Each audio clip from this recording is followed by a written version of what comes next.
Hello, and welcome back to Doomed. Solo playthroughs through Arkham Horror, the card game with a focus on roleplay and storytelling, and poor green screen effects, as you can see. That has to do with the quality of the light here, and I guarantee you it has nothing to do with the strange forces at work in the town of Arkham, or on the island of Hemlock Isle, Vale, doesn't matter. Ooh, okay, guys, so, first of all, if you're watching on the VOD, hello and welcome, wonderful to have you with us. There should be a timestamp down below to when we start the action, maybe? But I also want to say a big hello to Arkham Librarian, who not only found the stream via YouTube, but also who is apparently, quote, on a multi-year quest to play every investigator in every campaign. And I hope you'll understand that this is meant in the nicest possible way. But what is wrong with you? No, that sounds fantastic. That's really exciting, Arkham Librarian. Wonderful to have you with us. Would you say you're more of a research librarian or more of a, like, Mandy? Like, are you the hero of your own story? Anyway, it's wonderful to have you with us, Arkham Librarian. As always, I'm going to do a quick little recap of the story so far. And then we're going to dive in. I'll point out... So, Arkham, oh, this green screen is awful, isn't it? Hang on. Actually, I think I can cheat this. Nailed it. Perfect. Don't worry about it. It's fine. If you haven't seen all of the content Arkham on this channel, and I wouldn't blame you because there's a lot of content, I have been working through the official campaigns and then interspersing them with fan campaigns that I play duo with, usually the Crosshair, who's here in chat. Hello, the Crosshair. But after Hemlock Vale, hello.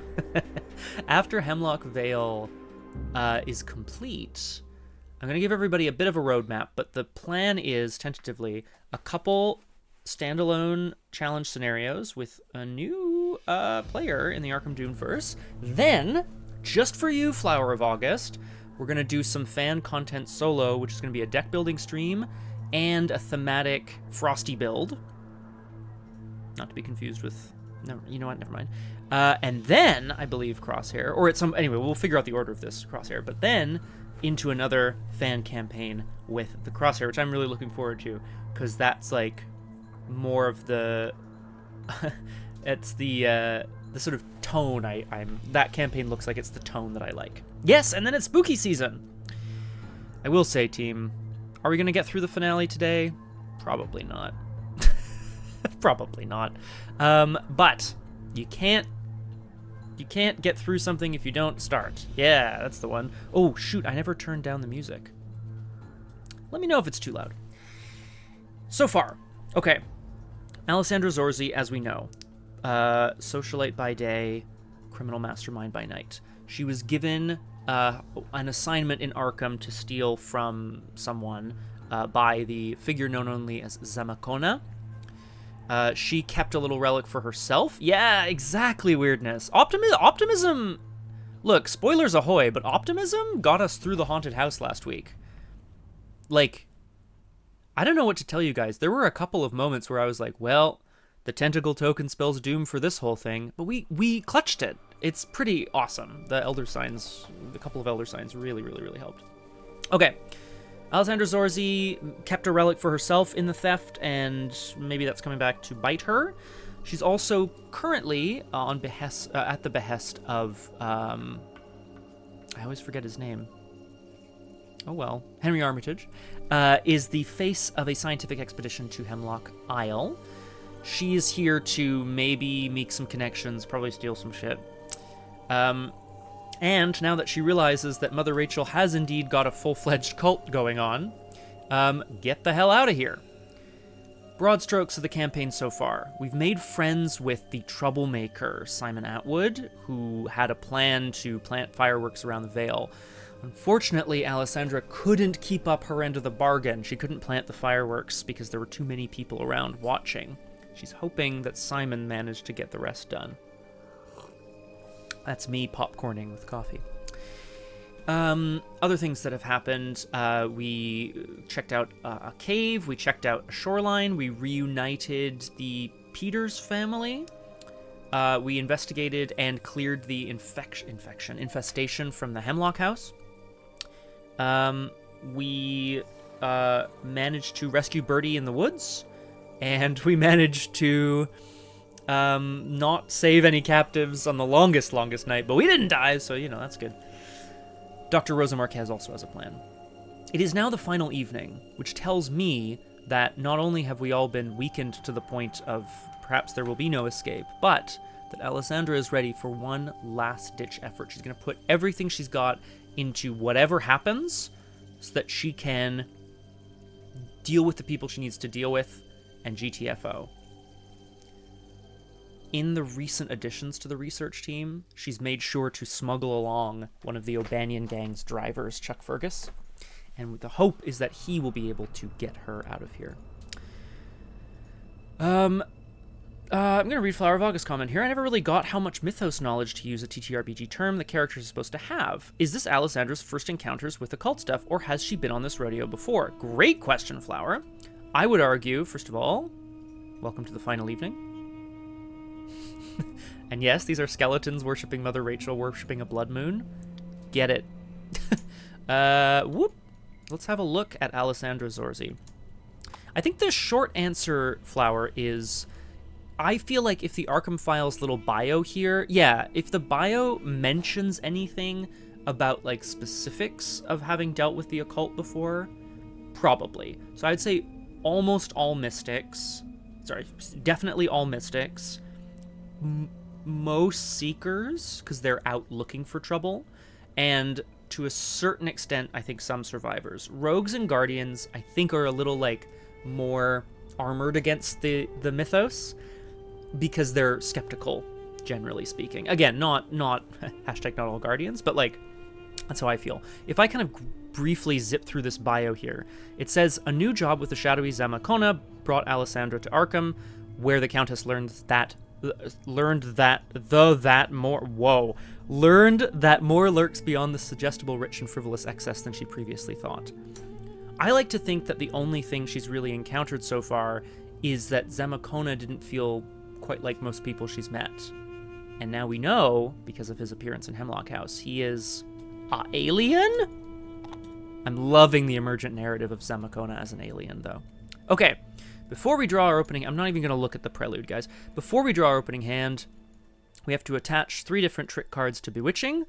Hey! Thank you for the follow. Oh, it worked! I just had to re-add the alerts. Excellent. I had to re-add a new browser source. I was trying to re-add my old browser source and it didn't work. Okay, great. You'll notice here, Flower, just for you, the only thing that Alessandra really can afford at this point in time is a bit of the old Riz. She's going to have to use some of her Riz. We attach... Can that play twice?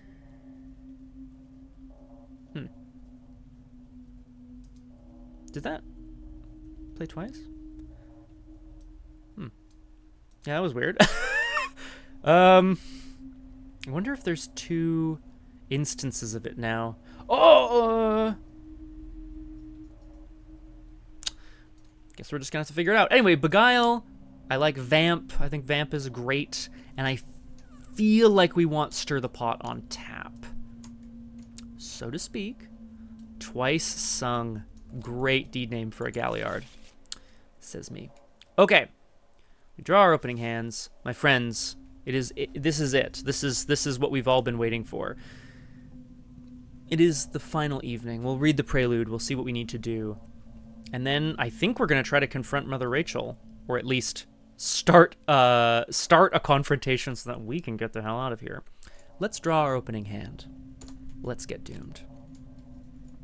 Okay, we love Chuck in an opening hand. We're not mad at Drain Essence, although this is pretty bad if we don't have more, like Fine Clothes or willpower boosting. Mother Wretchful, more like. I like Snitch early, but I don't have any cards to. Well, I would Parley because if I hit an enemy, I'll have Beguile or Vamp. I think we keep those 2 because we want some early clues, and I think we toss the rest in an attempt to find. I like Savant, but I think we want Pickpocketing too. That's what we want. Hell yeah. I'm okay with this opening hand.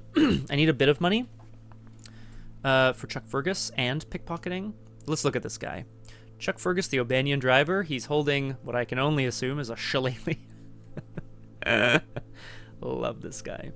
I will be using him at some point, but just as a quick refresher, rules-wise, he is a criminal ally with 2 health and 2 sanity. And it says when you play a tactic or trick event, so that's a lot of rogue events, a lot of guardian events, a lot of survivor events, or tactics and rogue events and some guardian events, or tactics and tricks. You exhaust Chuck Fergus to choose 1. His upgraded version lets you choose 2 of the following. Hey! Oh, hi, Aragwen. Thank you so much. Annoyingly, Aragwen, apparently the subscription doesn't work, but the follow does. It is what it is. Subscriber, subscriber, subscriber, subscriber. Thank you. Thank you very much, Aragwen. That's really, really, really lovely. Yes, whack him with the shillelagh. So either the event gains fast, because he's driving a car. It costs 2 resources fewer to play, because he lends you some cash. Look how finely dressed he is. Or you get +2 skill value, because he helps you. Okay. Whoa! A nut. That's so, ooh! It is! Guys, there's ghost things happening. Ooh! A great D&D reference. Should I know who Chuck is in D&D? Oh, I probably should. All right, here we go. How's my music? Just quiet. No, we're good. We're good. Oh, I see. It's the shillelagh. Okay. Good. A flowering procession filled with riotous, gaudy colors files through the village toward the crossroads. There must be several hundred people here tonight, if not more. You keep pace with Dr. Marquez toward the ghoulish effigy, spinning with reflected lights. Mother Rachel stands at the center of the crowd, holding her arms out like branches before the mirrored tree. Check your campaign log. If Dr. Marquez has a plan, pretty sure we're just gonna check. Sorry, Simon, about your fireworks. Dr. Marquez has a plan and a hunch. Okay. Don't know what the hunch is about. That's fine. The professor strides forward, holding Rebecca's hand. That's Mother Rachel's daughter. All festivities cease as Mother Rachel turns around. Everyone, listen. Last night, Mother Rachel condemned a house full of sick people to death. I was there. They were not in their right mind. Dr. Marquez entreats the revelers, but that's not all. There's something living underneath this island. Alessandra's like, yes, the fungus, we've been over this. It's sucking the life out of everything around it and could devastate this entire village. We need to leave the island at once. Mother Rachel looks at you, wounded. What do you accuse me of? I gave my daughter as a sacrifice, and she was given back to me. Yeah, exactly, Crosshair. This is the classic moment where everyone goes, yes, one of us, one of us. Check your campaign log. The investigators must decide. You have done nothing wrong. Proceed to intro 3. You may only choose this if Mother Rachel's relationship is 3 or higher. I assume that is not the case, but we check. Nope, it is 2, so we cannot choose that option. All right, here are our options. You have done nothing wrong. You are lying. Oh, you may only choose this if Mother Rachel's relationship level is 3. Never mind. So, you have sentenced this. So, Alessandra steps up behind Dr. Marquez, but just behind her, and goes, you've sentenced this village to death. And she imbues the word death with a bit of her, magic, her silver-tongued magic. Skip to intro 5. Whoops. The professor strides forward and shouts above the revelry. The food here is poison! You're all in grave danger. Whatever this is, it's changing everything around it. See? Dr. Marquez tears off mask after mask, off each reveler, exposing frenzied, grinning faces. The surrounding crowd goes silent. Then a clapping sound, along with the sound of laughter. Mother Rachel raises her arms to silence them. Cast out these slanderers, but let it not keep us from our celebration. The heavens beckon us. Let us feast! The last thing you see as you are pushed away from the clamor, is the matron's triumphant smile. Add a tablet and an elder thing to the chaos bag for the remainder of the campaign. We hate that. Can't clamber over a clamor. It's true. In your campaign log, record the investigators interrupted the feast. I wonder who's going to be mad about us interrupting the feast. We interrupted the feast. I always change the investigators to we to make it more personal. It's just a personal thing. Gather all the cards in the following sets. Done. Put the day 3 time marker into play. Are you ready? Oh, it's still day. Nope. I guess let's, yeah, we'll just, yeah, that's fine. It's fine. I have to remember to flip it to night at some point, because I presume it'll be night. Yeah, who's this we? Oh, not yet night. Twilight has only Twilight has only started falling. Build the act and agenda deck around the using around the table. It is both the current act and... Are you ready? No. Set aside thing. Put each location into play, except for the crossroads in the old mill. Oh, sorry. Put each location, except for the crossroads in the old mill, into play on its day side. Use the crossroads and old mill locations from the day of the feast and counter set evening side face up. Put 1 copy of Frenzied Reveler into play at the commons. So let's just make sure that this is all done. So, the old mill was on evening, the crossroads was on evening, the Frenzied Reveler lives here at the crossroads, and we don't need a second one. Yeah, here you go. Play a side scenario. Check your campaign log. If North Point Mine is not checked off, cross out Leah Atwood's name. Damn! So I guess she dies if you haven't been there? Yikes. If the investigators interrupted the feast, each investigator begins play at the boarding house. Off to Venice! The boarding house is down here, which we love, and we can heal, which is quite nice, but I don't think I want to do that right away. Gather the residents in counter set and check the campaign log. Ruh-roh. Okay. Remove each resident whose name is crossed off. I'm pretty sure we haven't lost anybody. No, I don't need to check. I know that. Put Mother Rachel into play. Asset side face up. Done. If Bertie had an epiphany. No. If the investigators interrupted the feast, search each... Oh, yes. Search each investigator's deck and all out-of-play areas for Dr. Marquez. Put her into play under my control. What? If North Point Mine is not checked off. It's totally checked off.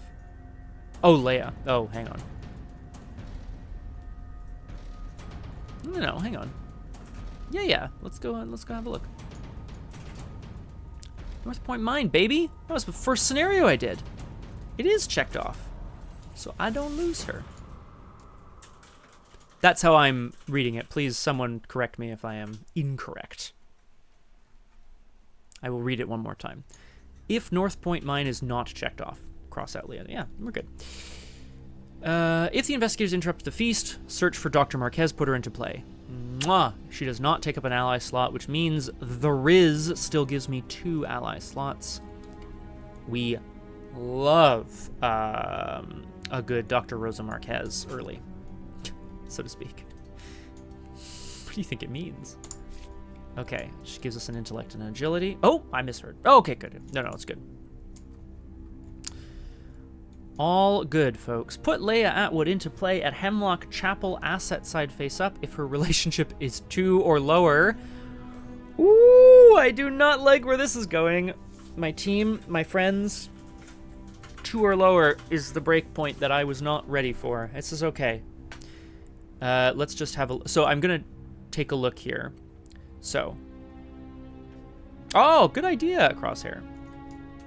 I will put a little... one of these to indicate that she's slotless. I don't know. Okay, Leah Atwood. How much do you have? 2.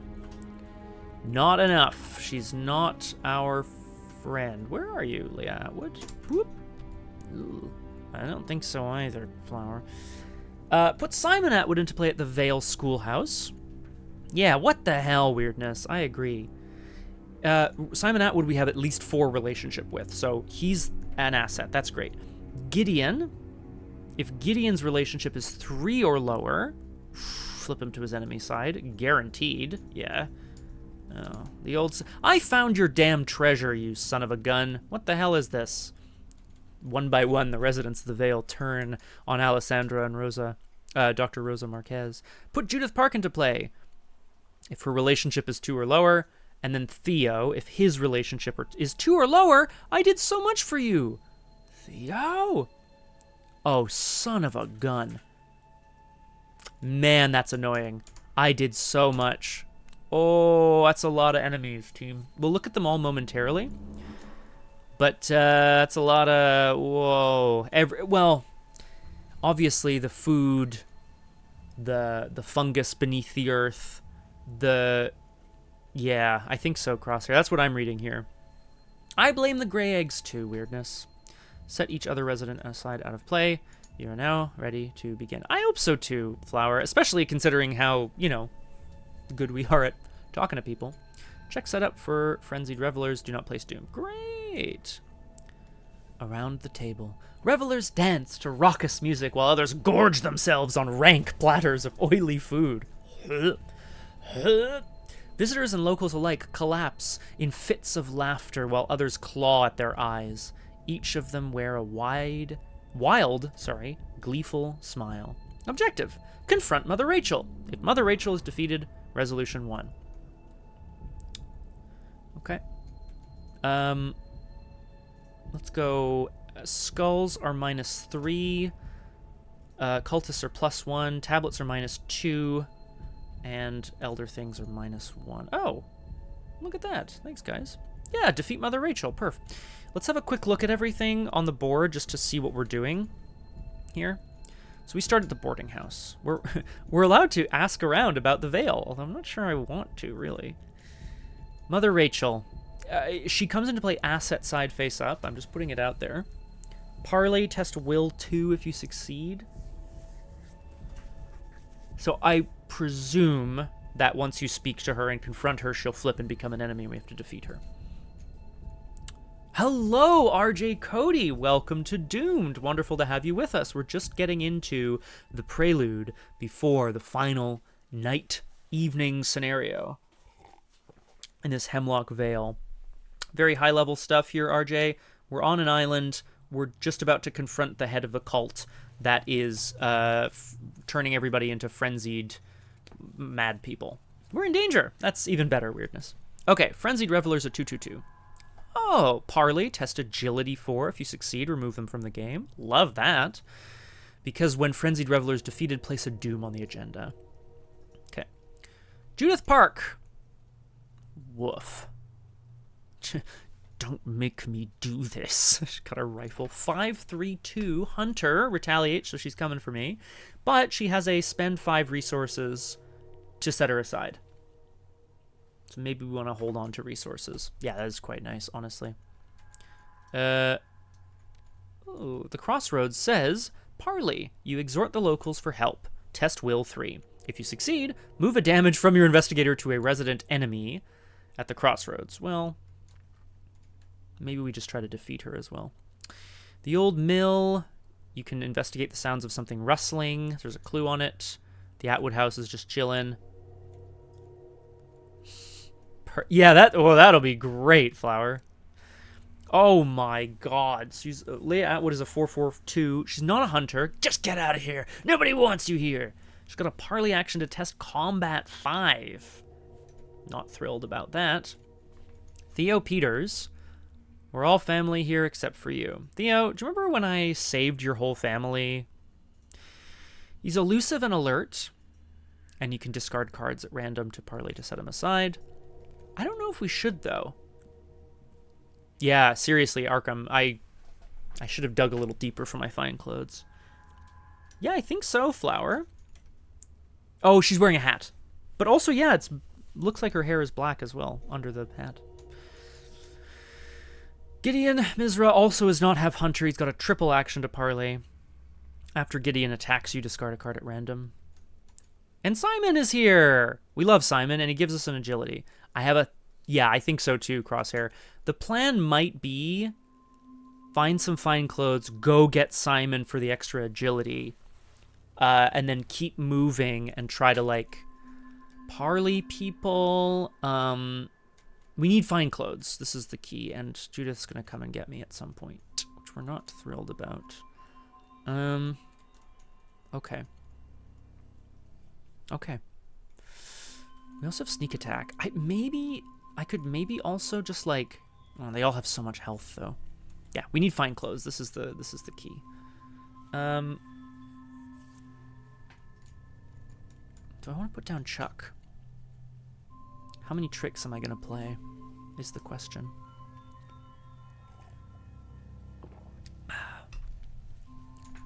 Oh, is there an encounter deck? No. Yeah, but, I mean, well, actually, it is not even yet Crosshair, because she's still an asset. I have to parley her first and then shoot her face off. But, yeah, we need... I think we just draw some cards. No, let's go get Theo. Or, not Theo. Simon. Alessandra is going to move into the Vale Schoolhouse. And we are going to parley, free action, bonus action, whatever. Attempt to speak to Simon. He's hopefully still hiding some fireworks. Yeah, sure, Flower. It says, while you control Mother Rachel, you have one additional arcane slot. Great for mystics. Who cares for us? Alessandra's running out of the boardhouse, but away from the crossroads. She's dragging Dr. Marquez by the hand. We need as many people as we can get!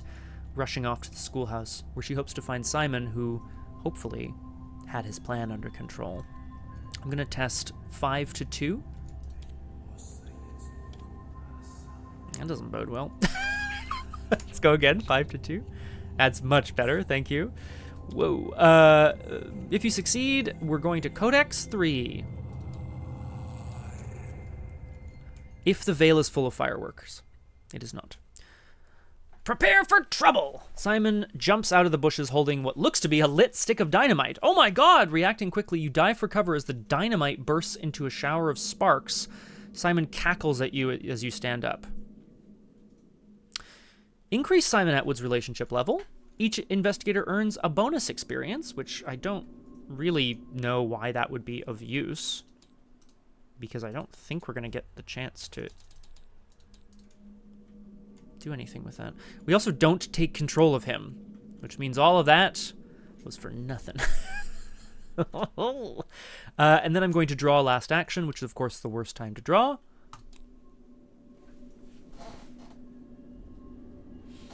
The explosion from Simon's dynamite rocks Alessandra Zorzi. But standing up, she sees that he's run off, leaving the door to the schoolyard, to the schoolhouse ajar. Running inside, Alessandra finds an old mask and a white and gold robe. Yeah, Flower. I'm thinking one of them cultist robes. That's the end of my turn, so we go to the enemy phase, Hunter's Hunt. Judith Park hunts into the crossroads. She whispers something to Mother Rachel, and then continues on. Upkeep. We draw a fox mask. So we find the white and gold robes and a fox mask. We love it. Ooh, I'm going to have to figure out what I'm going to play here. I might just be sitting around, to be honest. Mythos, we go to 1 doom out of 6. No encounter cards. So we just continue on. Love that. Okay. Do we just play all of our cards? Like, what do we... Hang on. Let me think about this. I need the fine clothes out. I think we want pickpocketing out as well. It's fast, though. I don't need to worry too much about that. I love Chuck, but I actually don't think I'm going to be using too many tricks right now. Sneak attack. It's fine. So fine clothes and fox mask come out for sure. Yeah, in theory, Flower. But I think I'm gonna need both of these, like, just to live through this. I think that's the plan. And then I am not going to move. I'm gonna peruse the school library. Alessandra quickly dons a cultist's robe and mask, hoping that she and Dr. Marquez can blend in and make their way back to the crossroads where no one will notice them approaching Mother Rachel. That's the hope. I only have one action left, so I'm going to use it to peruse the school library. 15. The schoolhouse is deadly quiet. A ring of bonfires flicker from the distant crossroads, and beautiful music fills the evening air. Several children in animal masks silently peer out at you from the shadows. Choose a resident enemy at this location, and test any skill too. I can't. There are no resident enemies here, so nothing happens. Enemy phase, Hunter's Hunt. We're going to have Judith Park move in. Am I going to try to defeat her? I'm going to have her move into the boarding house. And then we go to Upkeep. Helen Peters. Well, well, well. If it isn't Helen Peters, my old friend, might actually be really nice. Move in, evade, hit him with the... Yeah, I think we're getting somewhere. Okay, mythos phase. We have, yeah, exactly, crosshair. Well, so this is what's interesting. Spend 5 resources, parley. So you pay off Judith Park, basically, right, to run away. Well, no, this is my question. It says set Judith Park aside. I think if we were to kill someone, either their vengeful ghost would return or something. There would be one fewer person on the board. I think setting them aside is... I'm hoping it's good. It also seems easier than fighting them, which is maybe bad for me. But we'll see. Did I place a doom? I did, so it's back around to us. Okay, I'm thinking move in. I'm thinking evade. I'm thinking parley spend 5. Why would I evade her? Just for pickpocketing. Not worth it. Yeah, move in. Parley. Alessandra Zorzi, in her robe and mask, start to head back past the Vale school, past the boarding house. Judith Park stands looking, scanning the horizon, looking for someone, sees Alessandra approaching and shakily puts up her hunting rifle. Don't go any closer, she sort of whispers. Alessandra moves up to her, slowly puts her hand on the top of the rifle and just presses the barrels down. Judith, you don't want to be a part of this. Get out of here. Find a new life. There's nothing here for you. Go hunt big game somewhere if that's what you love.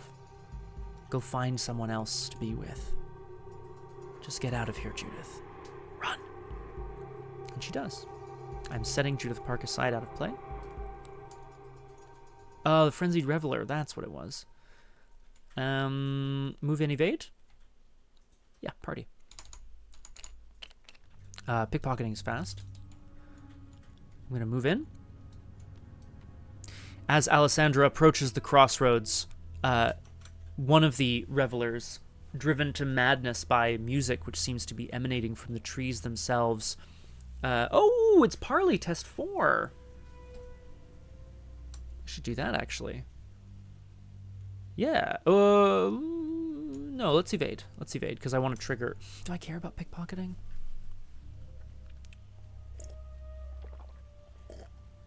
No, let's just try to parley. One of the revelers, driven to a frenzy by the music coming from the trees, rushes out, bloody dagger in hand, screeching like some sort of creature of the woods.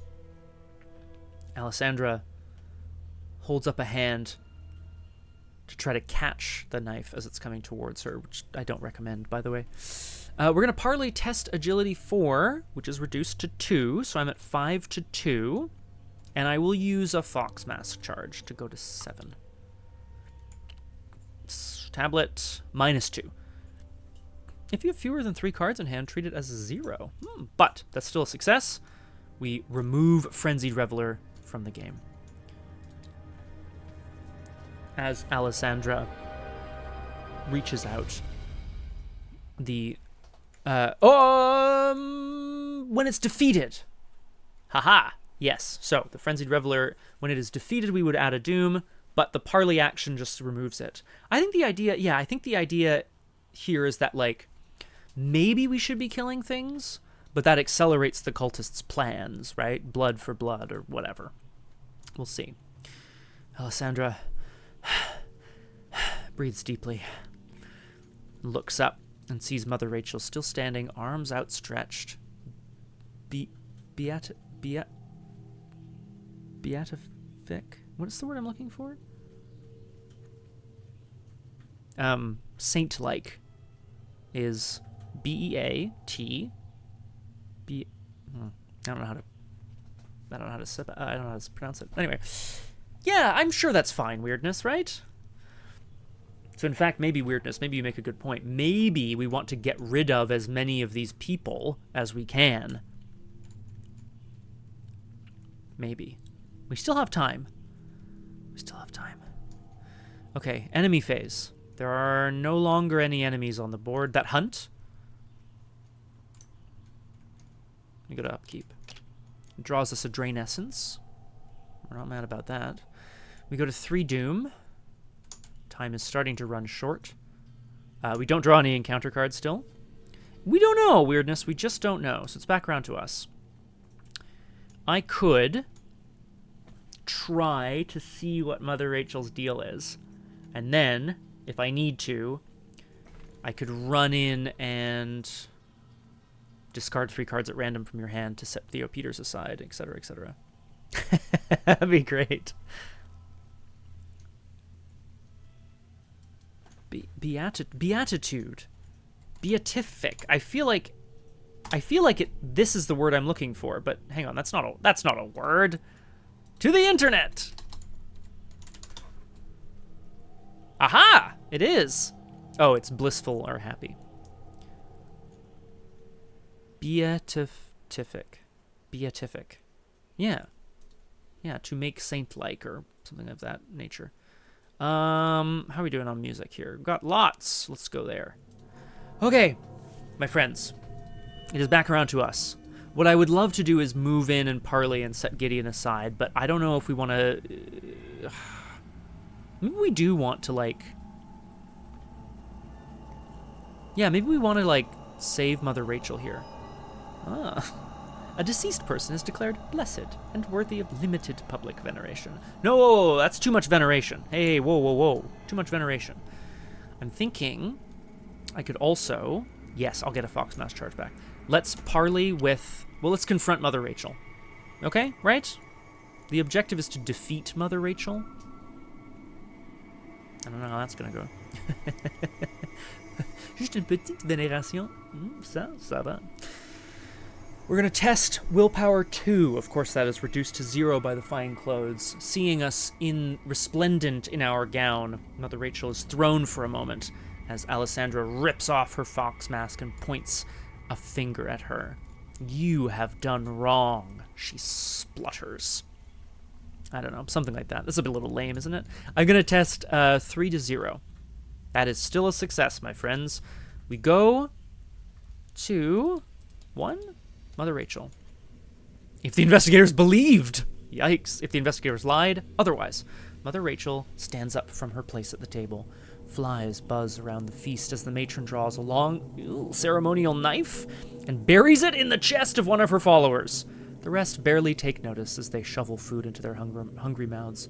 There can be no miracle without an equal measure of sacrifice, she says, and then looks at you, eyes full of pity. And it is your place to witness the feast. Flip Mother Rachel to her enemy side. What do we got? Well, she's aloof. What? What the F? Okay, Mother Rachel. Victory 1. She's got 4 combat, 2 health, and 2 agility. She gets plus 2 health, so she's a 4/4/2. Not so bad. Engage, evade, sneak attack.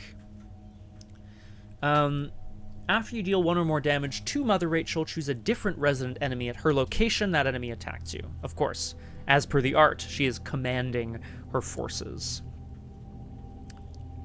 However, she is aloof, which means I can come back for her once I have a bit more money. Yeah, exactly. I'm thinking, let's go deal with... Ooh. I wanted to go deal with Theo. but I'm discarding 3 cards at random, which might mean sneak attack goes bye-bye, maybe Chuck. It's not great, is it?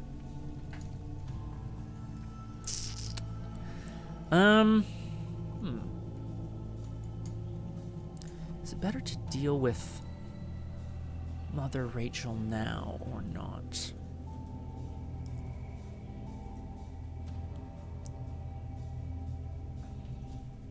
Parley. You exhort the locals to help. Test Will 3. If you succeed, move a damage from you to them. Okay. I think we're...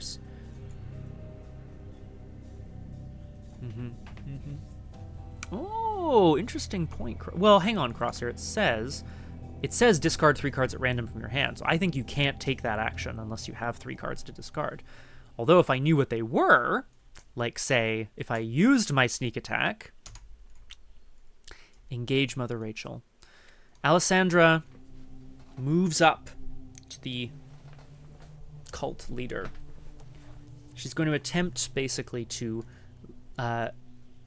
draw her out from alongside the long ceremonial table, deke the knife, leap behind her, pull over some chairs so that some of the revelers fall down into chaos, and then leap back over the table at Mother Rachel. She's attempting to go around, essentially. Engage. Evade. I'm at 5-2. It's pretty good. I'm gonna commit Snitch. No, I'm gonna commit Fox Mask. Yeah, that's better. 7. Tablet. -2. So, we pass, and we succeed by 2 or more. So I get to draw a card and gain a resource. Last action, we spend 2 resources. Be nice if Chuck was in play, but he's not. To put 2 damage on her. Mother Rachel grunts and shrieks in surprise as Alessandra manages to wrest the knife from her and slash back across her arms. Mother Rachel, much like Zamacona, can bleed. Yeah, I dealt 1 or more damage. There's no other resident enemies here, so we're good. I can parley to exhort the locals to help. But the question is, do I want to... Oh, no! Mother Rachel's fallen on the carving knife. Better do something about it. Maybe we want to go deal with the others? We'll see. We go to upkeep. Draw the other Fox Mask. 4 out of 6 Doom. And we're back around. Mother Rachel is ready, but she is aloof once more. She continues to exhort her followers. Feast! Feast! The time for transfiguration is almost here, she shouts. It would take a whole turn to move in and parley with Gideon. And then we'd be at 5. So then or I could move in, discard 3 cards at random from Theo, move back. Here's a question for the people at the table. Is it worth spending a turn trying to get one of these people out of here, like Theo or Gideon? Is it worth trying to get one of the other baddies off the board, one of our friends? Is it worth trying to talk them down before I come back? I have a parley ability here. Test Will 3. If you succeed, move a damage from your investigator to a resident. So I need to succeed at this twice. Not really, Crosshair. I would...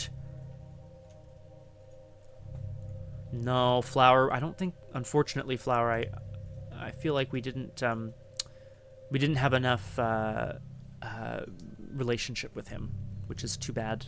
But I like it for the possibility of a future playthrough. Hello to you, Cthulhu. Welcome to Doomed. Wonderful to have you with us. It is indeed the prelude of the final evening. We're in the midst of doing all the things we need to do. I don't want to spoil it too much, just that the place is a little wild here. Yeah, well, that is true, Crosshair. You're really not wrong there. However, I'm I'm going to perhaps regret my action. I'm going to move out of this location, which puts a Fox Mass charge back on. Theo Peters, screaming, bloodied, cursing our name, rushes with a knife. I'm going to parley, discard 3 cards at random. Yes, I think so too, Cthulhu, and I'm sorry about it. Hope to see you again soon. I'm going to discard 3 cards at random from my hand. The hope is that this is like a normal prelude, but it probably isn't. Okay. Just kill everyone!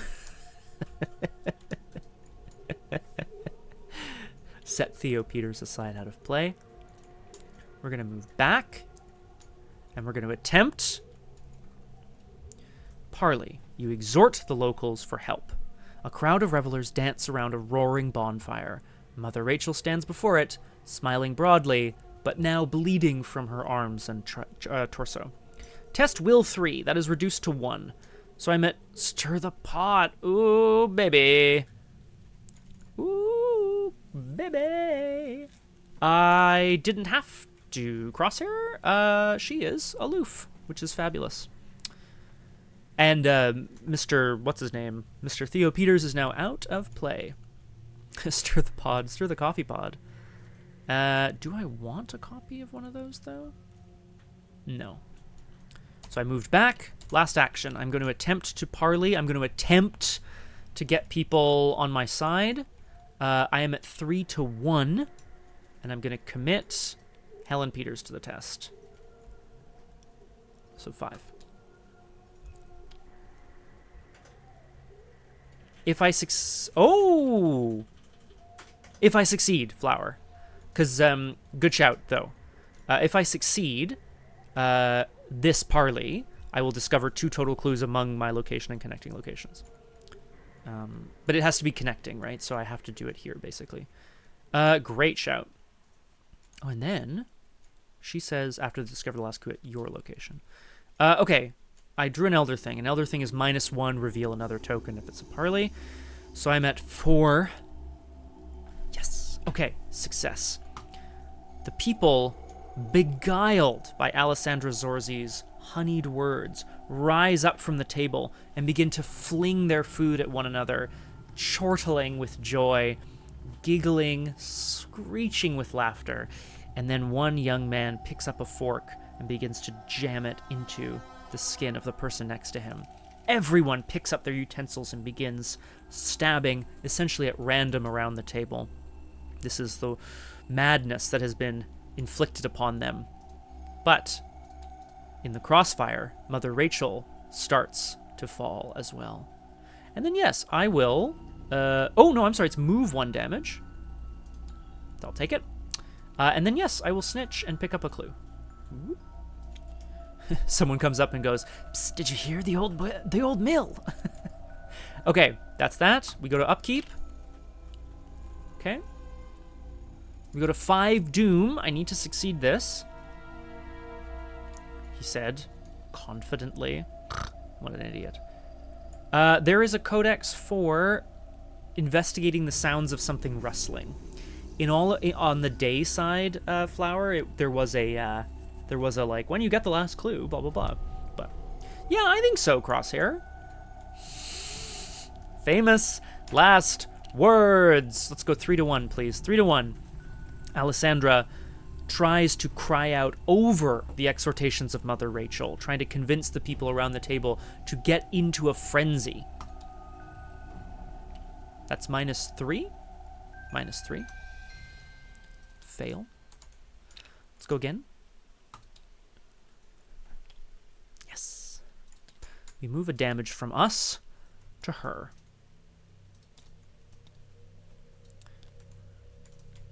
She goes in the victory display. And we advance, question mark? No, it's resolution 1. There is a sweet, sweet victory. Mother Rachel staggers back, clutching her side. Don't you see our true purpose? We are light, coiled in flesh, and the flesh longs to join an even greater light, an infinite and eternal brilliance. She casts off her cloak, flecked with blood, to bare her shoulder. Uh-oh, her skin is knotted like bark with glowing nodes and alien patterns. Suddenly, the moon darkens in a total lunar eclipse, casting everything in crimson. "My children, the hour is at hand," she says rapturously. She raises her arms up to mimic the many-faced effigy. A hush falls over the crowd as each of the revelers mimics her pose in turn. Skip to resolution 4. That's enough! Dr. Marquez, currently winning the don't give a fuck war, strides past the grinning revelers and strikes Mother Rachel with her cane. She turns to exhort the crowd herself. "It's not too late! We can still leave!" You shout your support. Yay! Yay! Mother Rachel lurches to her feet, drunkenly holding the ceremonial knife, and swings weakly at the professor. Marquez, badass as she is, pushes her away with a well-timed kick. The earth around the effigy cracks with prismatic light, then turns blindingly bright as the pillar collapses into crystalline shards. Oh god. A blinding pillar of light shoots out of the nearby well. All you hear as the crossroads collapse is Mother Rachel's empty laughter. Okay, looks like she summoned the aliens, everybody. That's bad. Just moving my music on here. Each investigator earns the experience equal to Victory X. Oh! Okay, so actually I earned 2 XP. Because I had 1. And did it say I may now spend it? I think it said I may now spend it. And then proceed to Fate of the Vale. Okay, 2 XP. Don't overthink it, guys. I'm spending 2 XP on something good. I'm looking at my... You can't see what I'm looking at here. I'm looking at my current... Yes! Last minute upgrade! We do like Savant. Oh, actually, I didn't actually have that much. Uh-oh. Just looking at what we have here. Fine clothes. Can I upgrade Chuck? I don't think so, because his other version, I think, is level 5. I'd love to upgrade one of my Chucks, but no, he's 5. Okay. Sneak attack? Does it have an upgraded version? I think it does. Deal 2 damage to an enemy not engaged with you at your location. It's about the same. They don't have to be exhausted. They can be aloof, but I still think that's about the same. Snitch is 2 XP. We like that. Stir the Pot, I think, is 5. Then Dexterity. Perception I can't take. I could take another Savant. A little boring. Actually, I think we want money.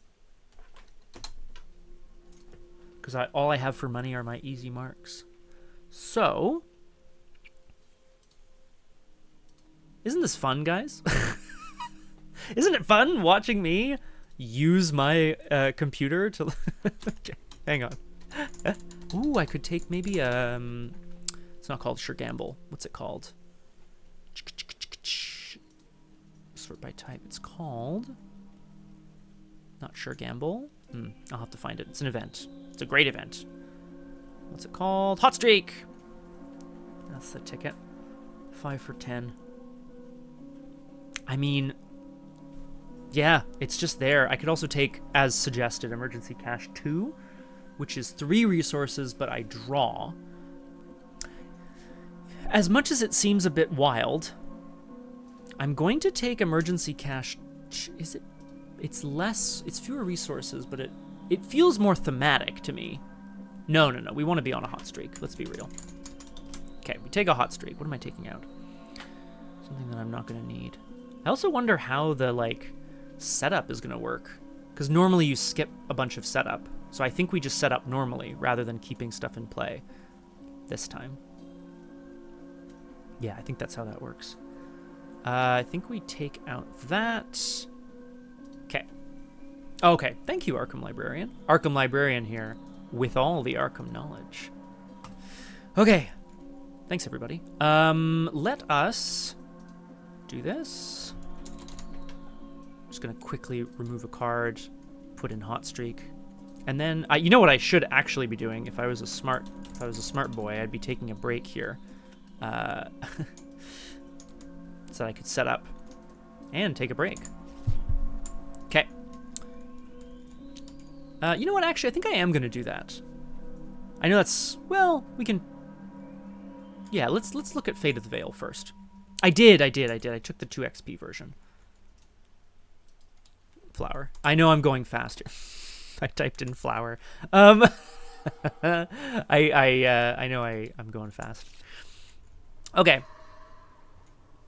Let's proceed to Fate of the Vale, and then I'm probably going to take a couple of minute break here. I need to use the washroom, and we'll get all set up, and everyone else can go and do what they need to do.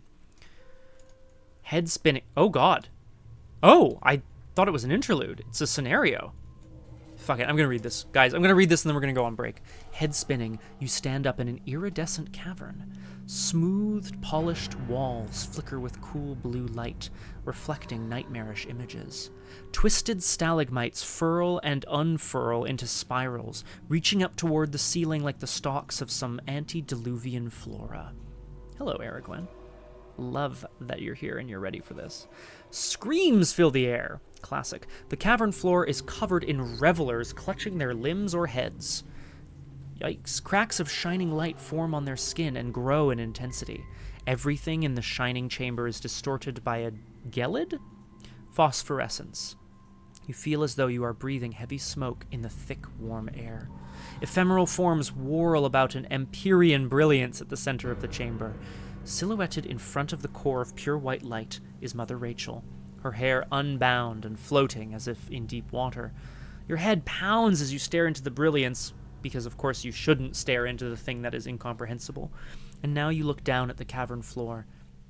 Ah, thank you, Aragwen. From the French gelée, probably from the Latin of the same, frozen in French. That makes sense to me.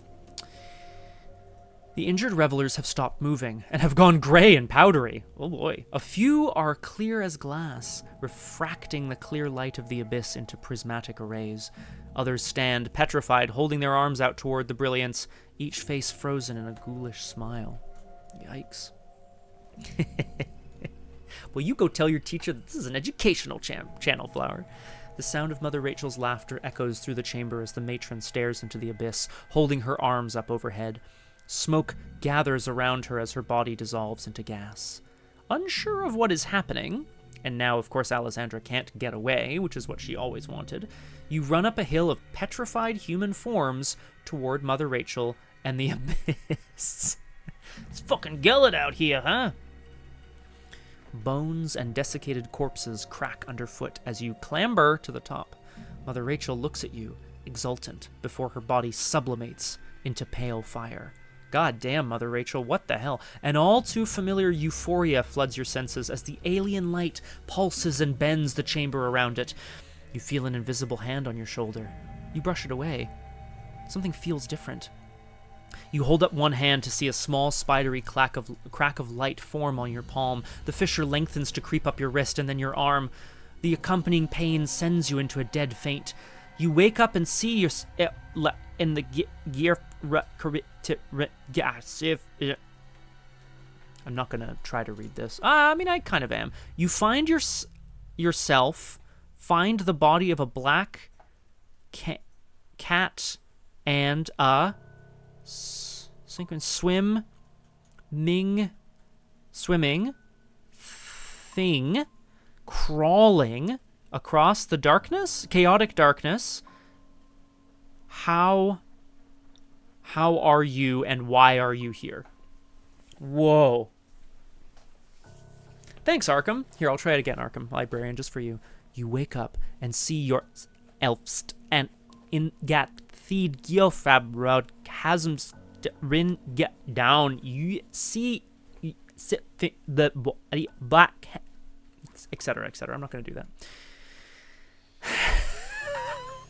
Oh, Aragwen. Okay, Arkham, if you haven't seen that, when I did, I played Sephina through Carcosa, which was one of my favorite, of course, one of my favorite campaigns, also one of my favorite stream experiences. But Aragwen and Crosshair, and basically everybody in the chat, were trying to get me to say Haster, because of the rules, etc. And it was a nightmare. Anyway, guys, apparently Alessandra has cracked into a bunch of light, and I don't know what that means.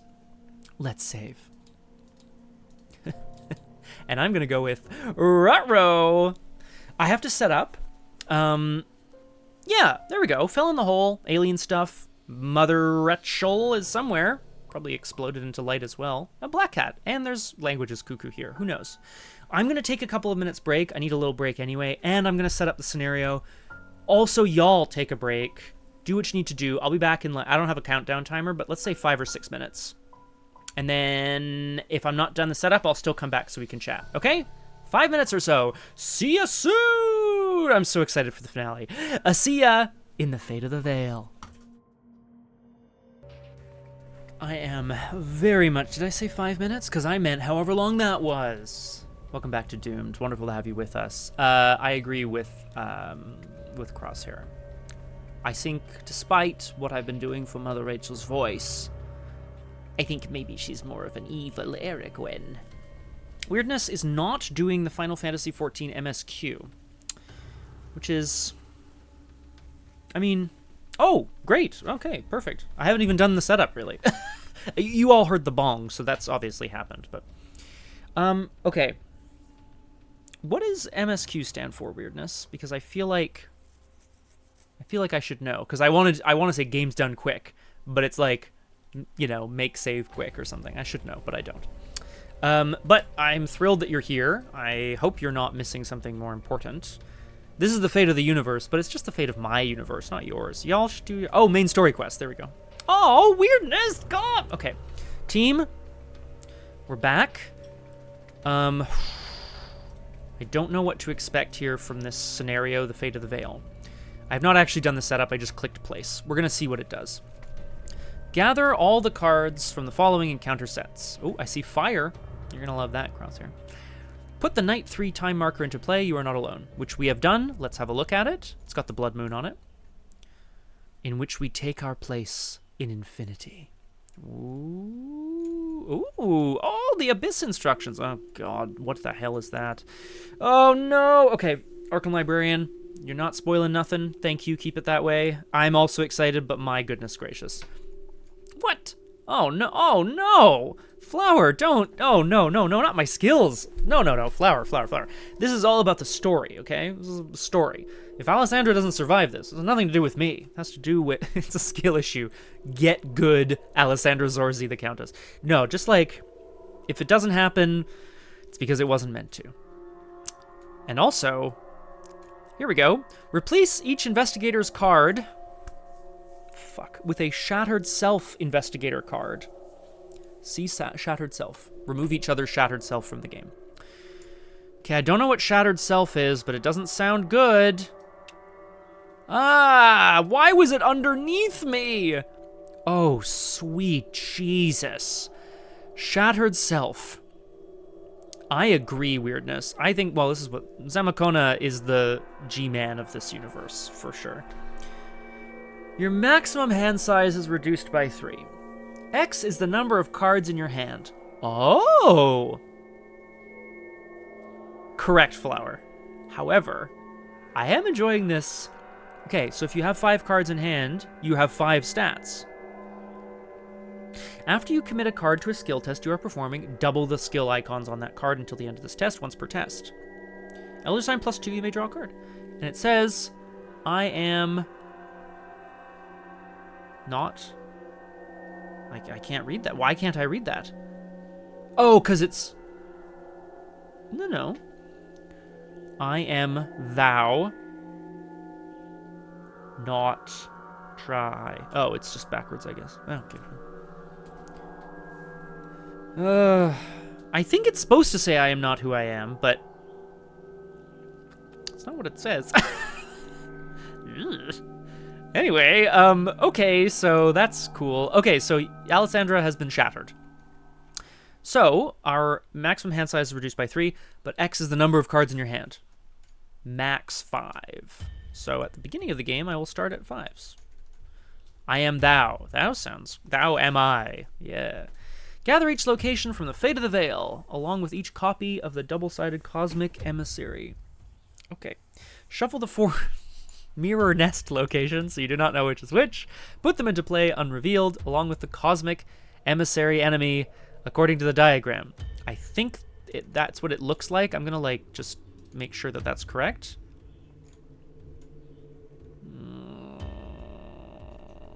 Okay. Okay, so we have to do that. Each mirror nest location is connected to the location clockwise and counterclockwise. We begin at mirror nests. Okay, so we put one... Whoa! Thank you, Kung Fu Fenris. Well, I hope I can entertain you. Subscriber, subscriber, subscriber, subscriber. Thank you. Max 5 crosshair, tragically. I'm so sorry. I want it to be real. I want it to be real. But yes, obviously, if you could increase your max hand size. But I will say... Oh, no, it doesn't work. I was going to say if you keep drawing cards. But that's okay. Well, I'm sorry, Kung Fu Fenris. Have you tried writing? That's a good way to get things out. Oh, no! Oh, no! Did you not like my version? Kung Fu Fenris? Yeah, that one. Subscriber, subscriber, subscriber, subscriber. Thank you. Oh, great. Okay, perfect. Yeah, I should have. God damn it, Flower. You're absolutely correct. Okay, we'll look at that later. We'll look at that later. I'm doing... Yeah, I'm looking at the rest, guys. I feel you. I feel you, Kung Fu Fenris. Oh, okay. All right. Set the following cards aside out of play. Remove the scenario reference card from the Vale. Okay, that's done. After drawing opening hands, create the Abyss. Okay. Let us read all of this stuff first. Let's read all this stuff first, I think. During setup for the scenario, each investigator is instructed to replace their investigator card with a shattered self. Your deck remains the same. For a portion of this scenario, we must be the shattered self. Right. Any effects on your investigator card that direct you to begin play with a specific asset are resolved prior to swapping your investigator card, so you still have your permanence or whatever, your gate box or whatever. Any trauma that would normally be placed is transferred to your shattered self. Go to jail. That's fine. Any cards that were attached or placed underneath. Yep. Any cards that refer to your true investigator refer to your original investigator and not your shattered self. Interesting.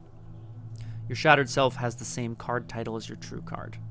Okay, that's fine. And then if your shattered self is defeated, you are driven insane. Perf. No big deal. The Cosmic Emissary is made up of multiple Cosmic Emissary enemies. Each Cosmic Emissary enters play in formation as shown below. They make a little spiral, which is very fun. Oh, damn, Kung Fu Fenris. Well, I mean, what if you were just to, like, write just, like, for fun, though? Would that be wrong? I am kidding, of course. I understand you don't want to be... One does not want to be doing work when one is not under contract yet. Can't charge them hours, or however you do your things. I get it. Totally. But I am really excited for you, Kung Fu Fenris. I think it's awesome. Arkham Librarian, if you're still here, I'll just point out, Kung Fu Fenris is referring to writing being done for Werewolf the Apocalypse 5th Edition, which I am currently playing a role-playing game of over on RPG Clinic. The Clinic crew, if you're into tabletop RPGs, our current Werewolf 5th campaign has been a lot of fun, and it's really cool. So, yeah. One does not simply. So, there you go. Yes, join us on the Discord as well, Arkham Librarian. If you only like Arkham content, you'll only like my channel. But there's a lot of cool people on the Discord, so you can join that as well. Each Cosmic Emissary enemy must always stay in formation unless otherwise instructed. If they ever break formation, they will move independently. Cosmic Emissaries can be fought and evaded separately. Unless they have a health value, no damage can be dealt. Okay. Nice, Kung Fu Fenris. Yeah, I trust everybody here. Yeah, no, I trust everybody here. Oh, am I out of music? Finally. Jeez Louise. Let's get some frickin' music up in here. I want to see what my shattered self can do. While in formation, each Cosmic Emissary enemy is considered to be at the mirror nest that it is bordering. Great, that's fine. Cosmic Emissary. Okay, so there's 4 locations. They're called mirror nest. They're connected like in a circle, right? Clockwise and counterclockwise. The Cosmic Emissary is set up in a... Whoa! Get him! Yeah! Whoa! Look how cool that looks, Kung Fu Fenris. Hell yeah. At least on my screen, it looks fucking awesome. Oh, it's because it's got bits attached to it. Thank you, Kung Fu Fenris. We're going to look at the Cosmic Emissary, but I can see some of them have different values, which is nice and annoying. Let's also go back to the Abyss. Oh no, the Abyss is after we draw our opening hand. So let's draw our opening hand. I don't know what we need. Let's get doomed. Pfft. I kept the same cards in the attachment helper, which I'm allowed to do. Yes. Fine clothes. Ooh, is that a good shout? We keep Rosa Marquez for sure. Whoops. We should be at 7 resources. Thank you very much. Do we keep fine clothes? Good shout, Crosshair. We still draw our... Everything should be normal, to my understanding. So we go back to our... There weren't any... In all the other preludes, there was like, ooh, keep an asset in play, and like discard down to this, and discard... So it's a normal setup. Our maximum hand size is reduced by 3, but that just counts for the purposes of discarding cards during upkeep, so we should be good. That said, I want to keep an easy mark, and I think I want to throw other stuff back. I like Backstab. I really like Backstab. I like the Fine Clothes. I bet these guys are elite. I'm just going to quickly check. They're all elite. Fuck's sake. Can't do anything with them. Stir the Pot might work. Vamp might work on elites. Vamp works on elites. Stir the Pot. It does. Okay. So actually, that's pretty good. So I think we keep... Oof. I really want more easy marks, though.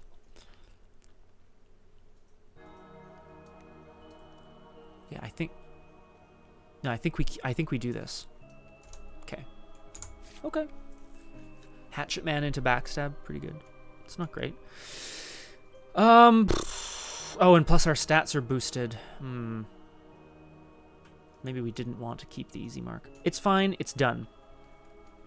After drawing your opening hands, create the Abyss. Shuffle each remaining encounter card, along with the top 5 cards of each investigator's deck together. Whoa. Shuffle each remaining encounter card along with the top 5 cards of each investigator's deck together. Or does it say here?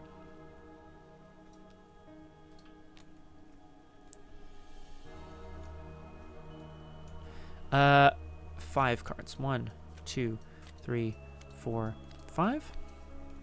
I hate that it's taking part of me, but that's okay. They're shuffled in. Shuffle each remaining encounter card along with the top 5 cards. Split the shuffle deck in half. Set one half aside. Shuffle each true investigator card, so the Alessandra Zorzi's card, into one half. Place this half on top of the other half. Oh, that's fun. Okay. So we split it in half. Split, 2. Yeah, it worked! Oh my god, it actually worked. That's great. Place... Shuffle each true investigator card into one half, and then place this half on top. And then I can resize my investigator card.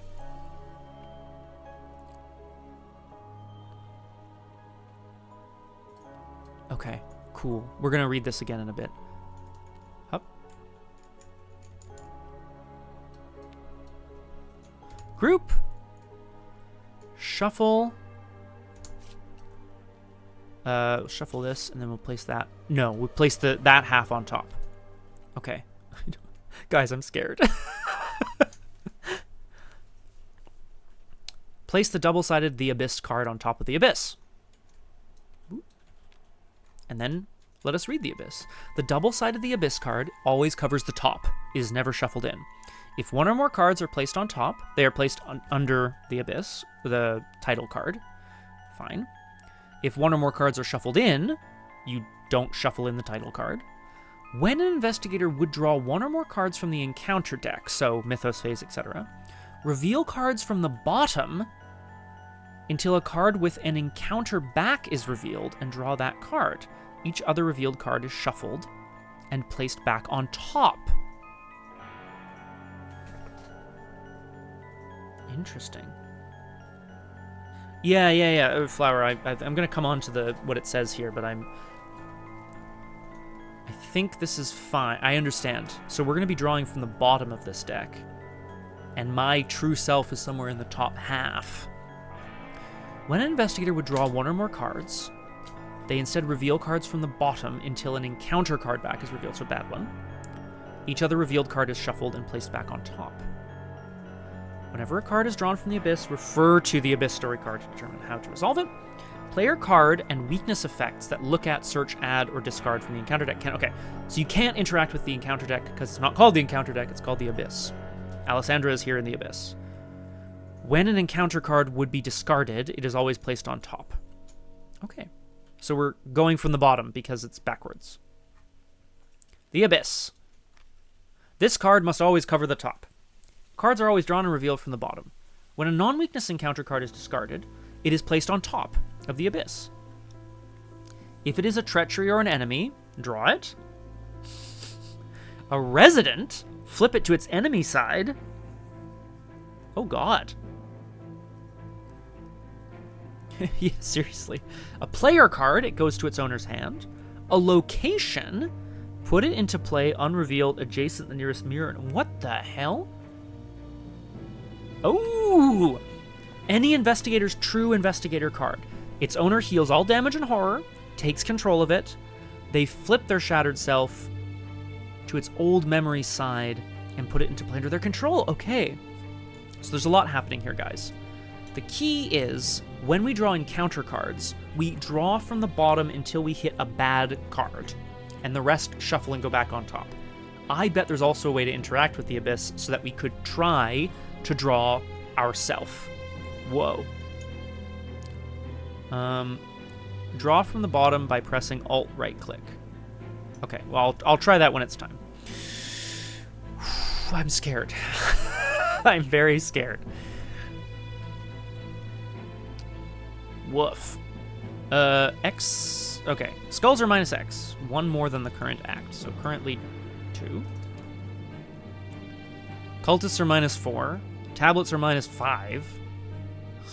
Okay, and Elder Things are minus 2. Oh, God. Okay. Okay. Let us read. Agenda 1A. The Silence. A hoary shape flickers in spiraling gas. This is my favorite text I've ever seen on an Arkham card. Crosshair, take notes. If you look at the Cosmic Emissary enemy for more than 15 seconds at a time, you are driven insane.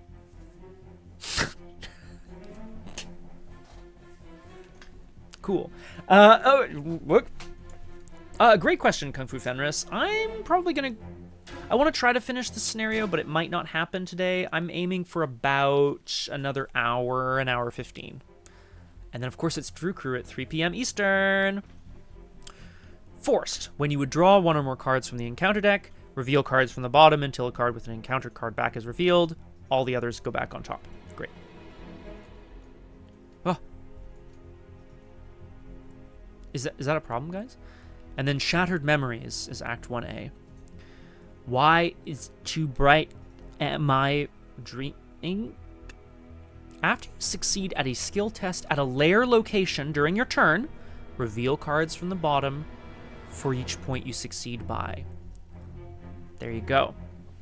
After you succeed at a skill test at a lair, reveal cards from the bottom for each point you succeed by. So we're trying to over-succeed. Okay? Draw one of them, shuffle the rest, place them on top of the Abyss. Spend a clue, you get +2 skill value. If each player has their true investigator card, advance. Perfect. We're just looking for ourselves. We're looking to find ourselves. I think it's going to be fine. I'm not looking at the Cosmic Emissary. I'm starting at this leftmost mirror nest. I was the sun. I was the grinning sun in that perfect day, illuminating and... Nah, fuck it, we're good. No. I just can't look at it. I can't look at it. I'm not looking. I promise you. God damn it. Okay, I'm counting. 1, 2, 3, 4. Okay, fine. That wasn't even close. I was just like scared. Okay, I think they're massive retaliate. I'm gonna look again. massive. Oh, some of them have retaliate. Some of them have alert. Can't make attacks of opportunity. When you successfully fight or evade, it doesn't attack. Okay. Oh, frack. Hang on. Okay. Yeah, we definitely do. I'm going to start over here, actually. I lied. This is the one that has 2 agility. This is going to get stressful. So, I can't evade enemies. Because they don't evade. Instead of damaging or exhausting it, it just does not attack. So I need to be evading every turn. However, I'm now at a location with a 2 agility enemy, and I have 5. Love that. Okay. Now here's a question. Do we play Dr. Rosa Marquez or not? She gives me +1/+1, but having her in my hand gives me +1s across the board. But also at the end of the turn, I will be drawing cards. Okay, yes, good. Alessandra is here in the mirror dimension. Ah, the mirror nest. We don't know what this place is, but Alessandra's sense of self has been completely shattered. She no longer knows who she is, and this color out of space has done something terrible to her sense of self. She can only really hear Zamacona's laughter,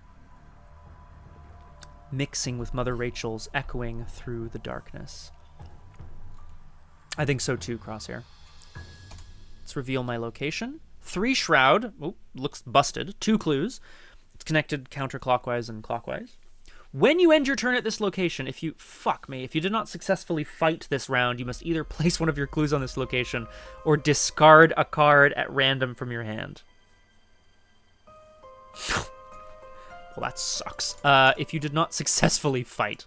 Well, I'm not going to be fighting a 4-fight enemy. No. That's Crazy Town. I'm going to play a card. It's Dr. Rosa Marquez. Hell yeah. She gives me 1 and 1, which takes me to 4 and 5. Currently. I'm going to try to keep this stacked here. Oh my god. Okay. We're going to evade, because I can evade at 5-2. And I'm not going to commit cards right now. I want to keep my hand... Oh, fuck. Thank you, Flower. No, cannot make attacks of opportunity. Let's look again. Cannot make attacks of opportunity. It is alert, though. So 5-2 is a little intense. How much does it do? I'm not looking at it. It does 2 damage. I'm committing Easy Mark, which would double my... Shoot. God fucking damn it. Okay. Oh god, this is gonna kill me. It's also massive, so Bewitching doesn't fire. Oof. We go 5-2. Yeah, that's what I thought. If you fail, discard a card at random from your hand. This is already a goddamn nightmare. So, we discard a card at random. All my stats go down. It also, I believe, has alert. I'm just double checking. It has alert, so I take 2 damage. I put 1 on me and I put 1 on Dr. Rosa Marquez. Oh no. This is such a goddamn nightmare. I'm just gonna die. I'm just gonna get absolutely slammed. Do these other versions do less damage? That one does horror. Maybe I should move over there. Not with that attitude, Flower of August. I'm gonna... I'd be 4-2 here. Do we commit Easy Mark? I can double the skill icons on it, which would take me only up 1. Oh, fuck me. Oh my god. No, I have to just keep trying. No, hang on. If I do this, I die. No, I'm not dead. Oh my god. We try to evade. Fuck me. 4-2.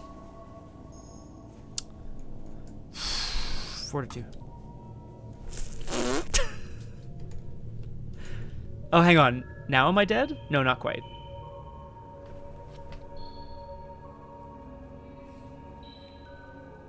Let's work out the math on that, guys. I was 3 up, and then I was 2 up, and I drew a -4 twice. I discard a card at random, so my stats go down. I take 2 damage. I guess they both go on me. In the enemy phase, I'm going to take another 2 damage. Am I just straight dead? No. Rosa's dead, and I go to 6. But I don't understand. How do I win this? When you end your turn, I did not successfully fight, so I must discard a card at random.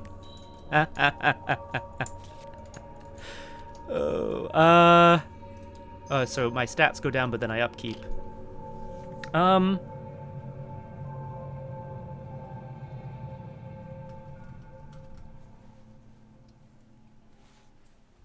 Okay.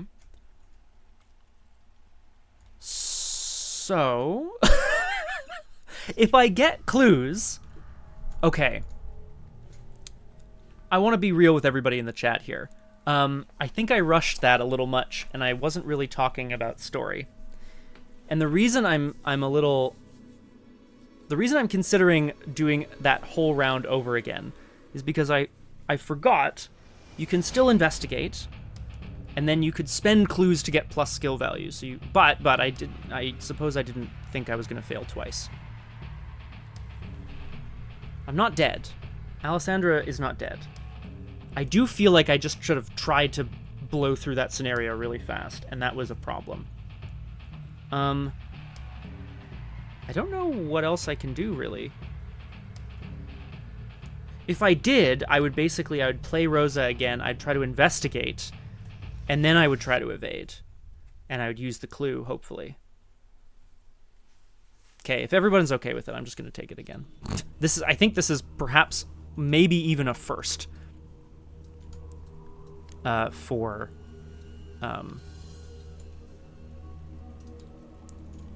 I think this might be a first. I think we're good. I don't have sneak attack in hand.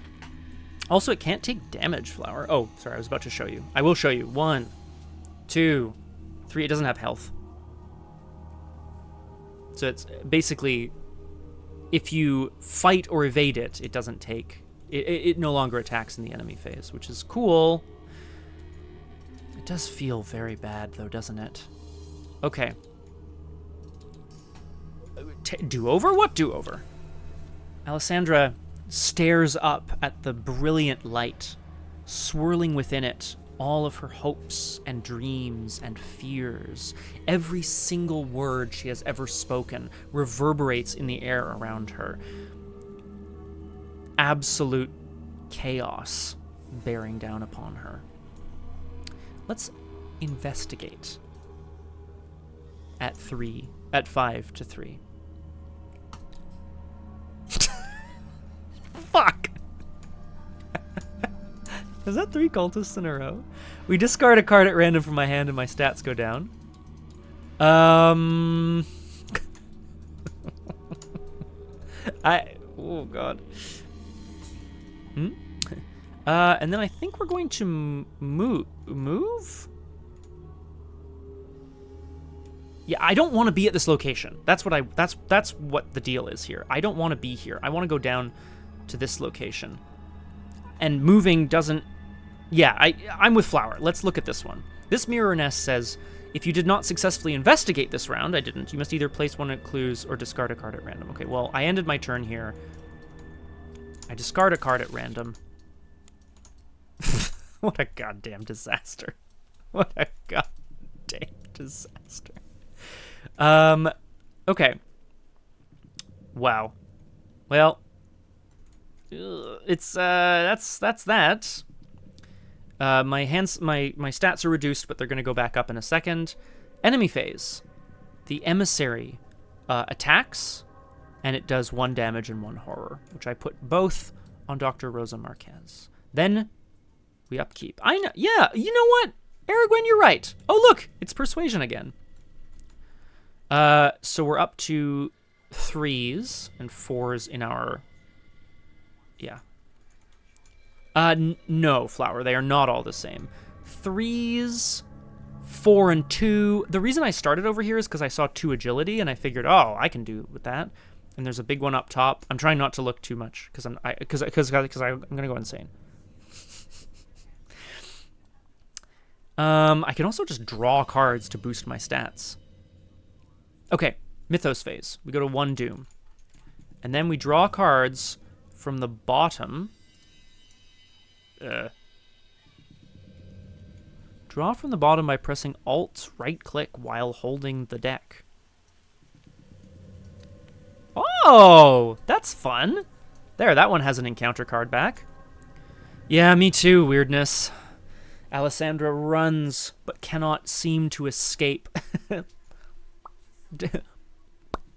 Doesn't seem to... is unable to escape the brilliant light at the center of this place. Oh, it's Otherworldly Visions. Test Willpower 3, aka Willpower 5. This test gets +2 difficulty if there's a... So, yeah, there's a color enemy here. For each point you fail by, you must either take a horror or discard a card at random from your hand. Well, now that sucks balls. We go to 3 to 5. I can't do anything about it. Let's just do it. Oh my god. Oh my god. Visions. Visions of the future. It's a -2. So I fail by 4. I cannot discard cards. I'm banking on the fact that I'm going to draw my investigator card before anything else happens. Oh my god, what a goddamn nightmare. Okay, this goes back on top because it was discarded. It's X is 1 more than the act number. No! Okay. Okay, we're back around. We're still shattered. That's great. So, draw a card, investigate. Oh my god.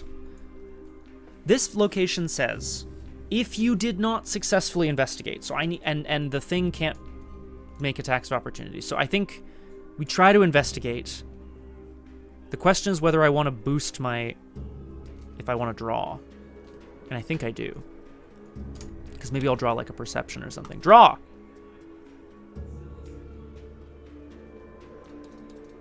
Okay. Second action. We investigate. If I commit an easy mark, my stats go down, but I get +2 intellect. So in fact, I would go up. I would go down to 4 and then back up to 6. So I would essentially gain 1, and then I would lose a stat for the remainder of the turn. Ugh! Ugh! We go to 5 to 3. I think we just try to investigate. Yeah, we just try to investigate. 5 to 3. No. Yes! Haha! It's -2. If this is a fight or evasion attempt against the Cosmic Emissary, reveal another token, but it's not. So we succeed. I think so, Flower, which means I have to be succeeding, but I don't know how to succeed. The Abyss also... No, it was on the act? After you succeeded a skill test, reveal cards from the bottom, for each point you succeed by. Yes, correct the crosshair. And I think that means that we try to evade now. Okay, so here's the question. Do I... So I have options. I could try to get the other clue. Then at the end of the round, I would have a clue, and I could put it back on my location so I wouldn't have to discard a card. I could also try to evade this enemy and commit the clue. I want to try to over-succeed at something. I'm currently at 5, and I could go to 7. So yes, let's do that. Last, we evade. This way I also don't take damage in horror, hopefully. Oh my god. I am dying here. We go to 7 to 3. Alessandra, seeing the sort of shattered bones and desiccated corpses on the ground, starts to understand what this thing is in the mist. Zamacona was only one version of it. Perhaps Mother Rachel was another. But the hope is that she can outrun it, at least for now. We go to 7. Okay, it's evaded. It doesn't do damage, and I succeeded by 4. Here we go. 1, 2, 3, 4. It's so cute. Up. Is that how that works? Reveal cards from the bottom for each point you succeed by. Draw one of them, shuffle the rest. Oh no! I think these are all bad. Reveal 4. I'm just checking, are they all treacheries? Yep! One of them's a fucking enemy. Oh my god.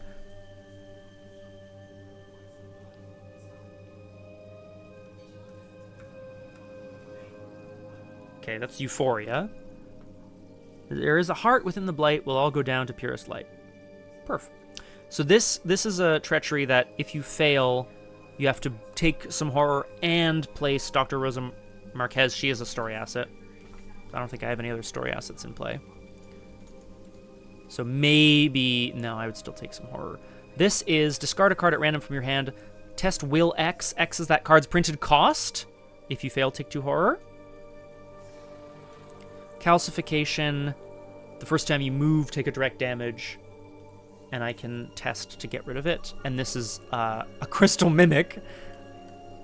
Horrible. Absolutely horrific. I do not want this. So...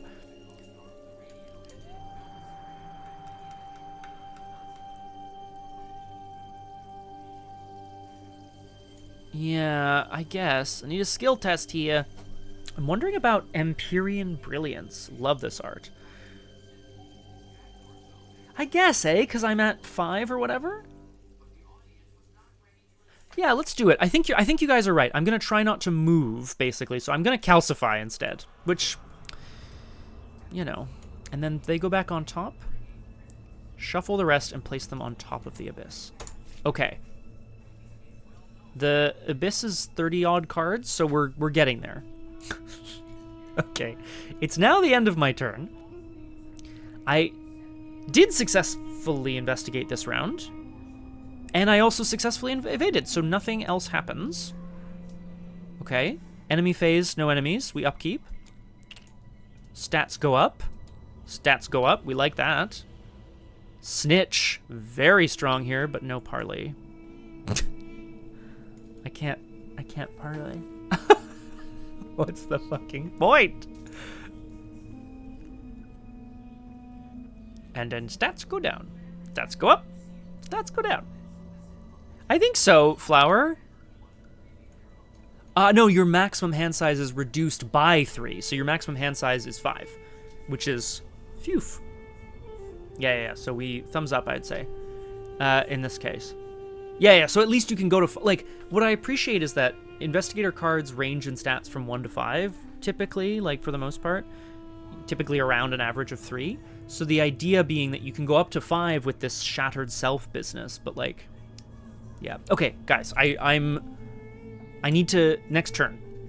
We've upkept. We go to 2 Doom. We grab this, and we poop out a card on the bottom. And then it's going to go on top. What is it? Alien Whispers. Test willpower 3 for each point you fail by. It's fine. It's fine. We're testing 5 to 3. I'm calcifying. There's Alien Whispers in her mind. Alessandra doesn't even know who she is anymore. The thing, the person, the collection of cells and memories that used to be Alessandra Zorzi is lost to the light. We go test 5 to 3. We pass. Incredible. Unbelievable. The Alien Whispers bother her no longer because she knows that they are... ooh, let's check. Aha, yes, after you succeeded a skill test during your turn. Darn. Right, of course, yes, because it'd be great if I could hit the treachery and then pass it and then go there. Yeah, that'd be really nice. But this is the other thing, too. This is such a great equalizer. Let's say you were playing Agnes Baker. Oh, 5 willpower. Not anymore. Now you've got the same lame stat line as everyone else, as long as you have... okay. Anyway, it's good. Test Agility 3.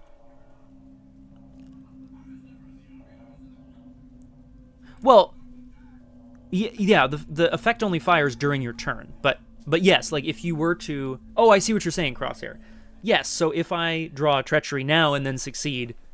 but I think we're going to take this Agility 3 test. If you succeed, discard Calcification. You may take a direct damage for this test to automatically succeed, which would mean I would pass by 3. Yeah, I was about to say, Flower. Oh no, I would pass by 6. I think we take a direct damage. I think we take a direct damage. Boop! Alessandra Zorzi. The thing, the collection of cells and memories that... with cells and memories. Thank you, Flower, but I believe so. I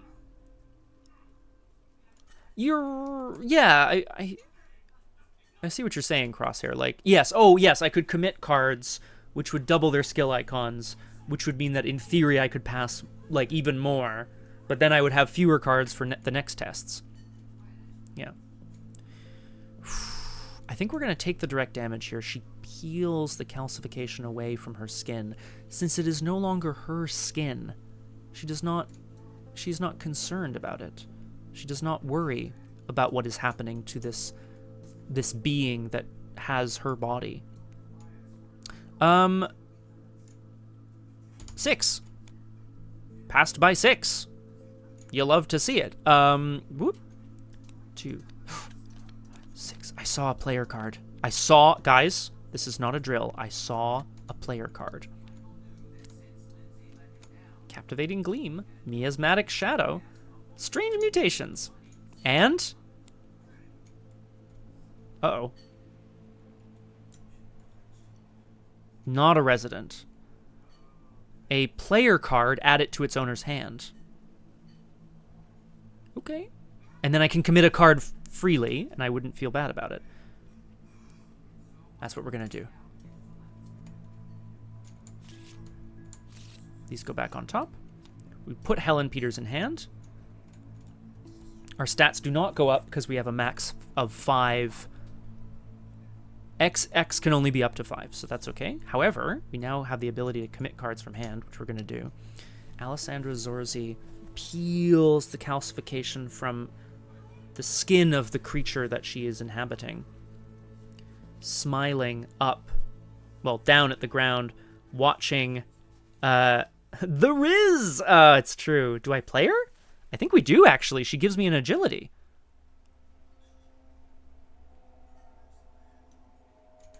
I would rather pass 2 tests, though. That's what I would rather do. Isn't that wild? Alessandra looks down at the floor. Gleaming stone on the ground allows her to view the ever-changing color thing in the center of this room, this blasting chasm. It allows her to view it without sort of feeling too ill. Let's do it. Oh, I would love to play double easy marks here for money, but I don't need money. I don't need money. I need things. Second action, we're going to investigate and try to get a clue. I have 6 intellect. This takes me down 1, but up 2, so we're at 7. Yeah, 7. 7 minus 1 is 6 to 3. We get the clue, and we pass by 3. Let's go again. Oh, because I was at 6. You're right. Thank you, Crosshair. No, hang on. Oh, yes, because cards in hand is still 5. So I was at 5, so I was at 6 with Dr. Rosa Marquez, so I doubled. Oh, yeah, because I still had 5 in hand. Yes, correct. Thank you, Crosshair. We pass by 4, then. Oh, wrong button. 1, 2, 3, 4. I saw another investigator card. Alessandra watches as the gleam around her grows brighter, but she is no longer afraid. She has embraced her nothingness. I'm just checking to see what this is. It's sneak attack. I'm going to draw it into hand.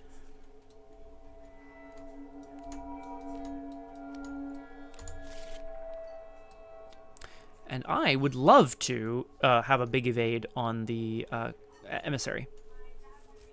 That's what I would like to do. I have a clue, and yeah, I would love to have a big evade on this enemy.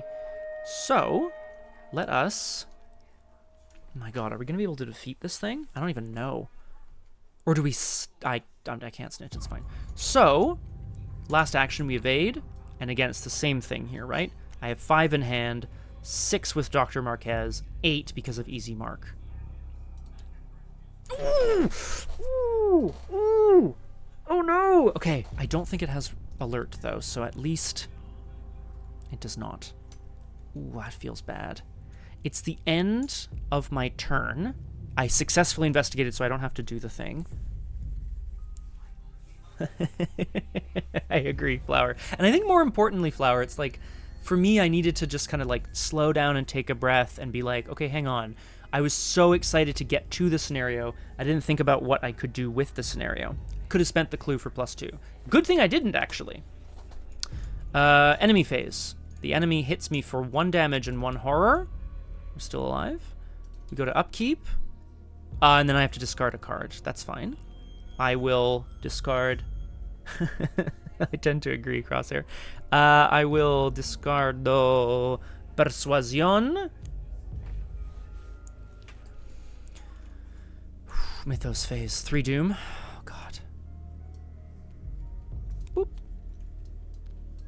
It's an encounter card back. Which also, again, it kind of thins a little further here. I feel like we're getting somewhere. Sublimation. Test will 4. Ah! What happened to this guy? If you fail, you must decide. For each point you fail by, choose a card in your hand to place on top of the abyss. Or the nearest cosmic emissary attacks you, even if it's not at your location. That's 1 damage and 1 horror, as near as I can tell. So I'm not too concerned, and I'm going to try not to read that too much. Let's test Will 4. I have 5 willpower. I could commit Helen Peters and go way up on this test. I agree with that, Crosshair. Where are the locations? Where are the places? We test 5 to 4. Ah, too bad. We fail. Oh, for each point you fail by... I only failed by 1, so I could put a card in my hand on top of the deck. Loses my stats. I don't want to die. I think we're good. I think we take a damage and a horror. We get attacked again. It goes on top. Okay. Alessandra? I need to, like, evade, investigate. We need to evade first, and then hopefully I can just get out of here.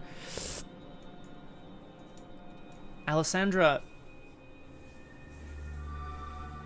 watches as the color around her swirls about her in this strange alien landscape. This is a place where the laws of physics sort of apply in and of themselves, but it is more that the sense of matter. She is made of matter. She understands this implicitly, but the matter of her body is being sloughed off and changed into pure color and light somehow. She is still all there, and yet... well, I would argue, Flower, it does change the game state, because the forced effect here... This is my argument. If you did not successfully investigate this round, I think you can successfully investigate it at the location. However, I will start by evading at 6 to 3. Do I spend the clue? I spend the clue. We go big, we go home. 8 to 3. Excellent. We pass by 4. Evaded. She's passed by 4. 2, 3, 4. Not there yet. Not there yet. We have to... Whoop. I have to draw one of these. I desperately don't want to... Oh, no. Ooh. Okay, Chroma Blight is a thing that says when you draw 1 or more cards from your deck, it gets more brilliant, and then eventually it becomes a crystal parasite. Ugh, I don't think I want that. How about Fungal Rot? Attach it to an item. If you cannot, it gains Surge. If it gains Surge... Oh, but I don't want to draw a card from the bottom. Because if I draw a card... Actually, yeah, it gains Surge. When you draw a card from the Abyss. Because the... Reminder here, the forced effect on the silence Oh, no, never mind. When you would draw one or more cards from the encounter deck. So, if I were to draw my Investigator card from a Surge effect, it would just disappear, which is awful. Because Shattered Memories says, reveal cards and draw one of them. Which is funny, because then this says, when you would draw one or more. Oh, from the encounter deck. Yeah, right. Okay, that's what Surge does. Okay, well, I don't want that.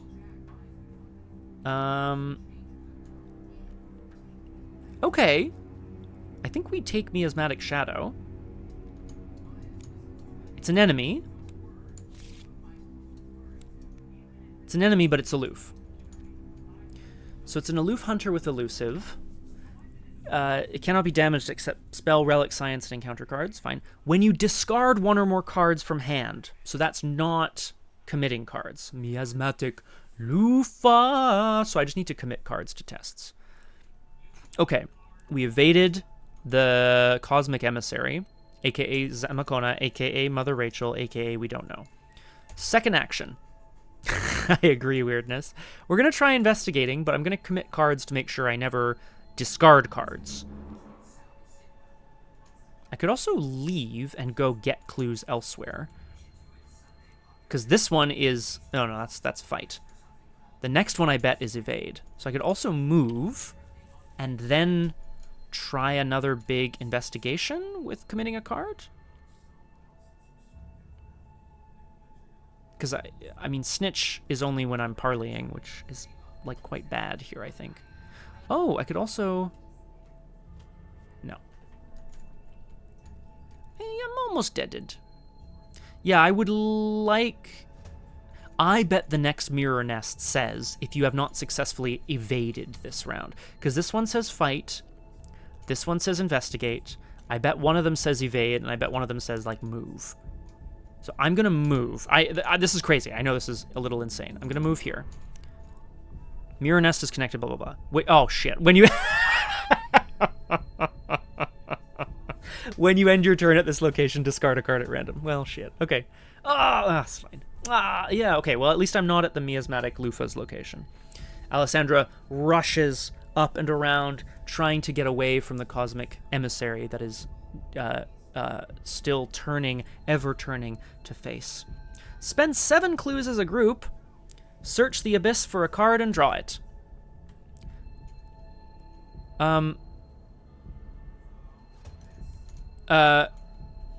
Oh, great question, Flower.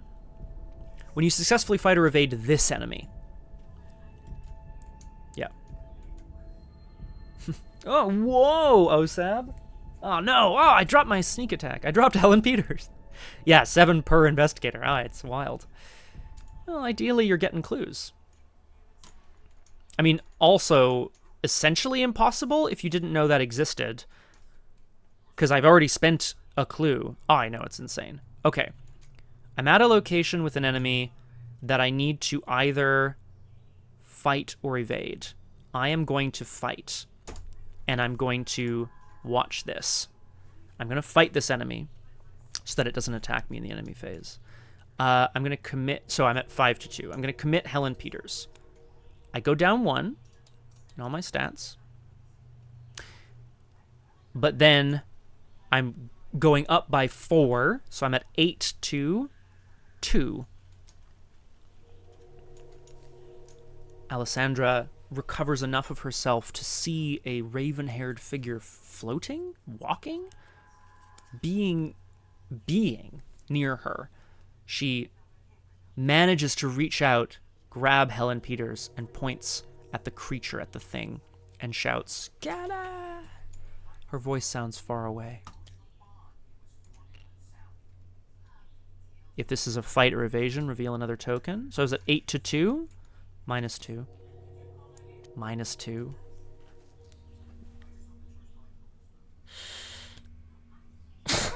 I think that's really bad. Oh! Ooh! You may place a doom to treat it as a 0. So if I'm not mistaken, I was at 8, which means I would be down to 4. So I would at least succeed, right? I'm doing it. I know that's crazy. -9 or -4 in a doom. Your choice. Here we go. Woo! We pass by 2. Boop, boop. Guys, it's Alessandra Zorzi. Here's my story beat. Alessandra. Sorry, let's just look to see if I want to draw this one. I don't think so. Alessandra, in connecting with another human being, or what is left of Helen Peters, connecting with her essence, touches something at the heart of herself and feels her connection across the known universe resonate with all life. She doesn't know what her power is exactly, but she has the power to speak to people and have them listen to her on a level that is more than human. She connects with that, and in that moment, when she sees Helen Peter throw a shard of crystal into the cosmic emissary, she realizes what she is meant to do. Okay, I have my true investigate. Yes, oh yes, of course, yes. Its owner heals all damage and horror. Oh, so this goes back on top. Its owner heals all damage and horror and takes control of it. Then they flip their shattered self to its old memory side and put it into play under their control.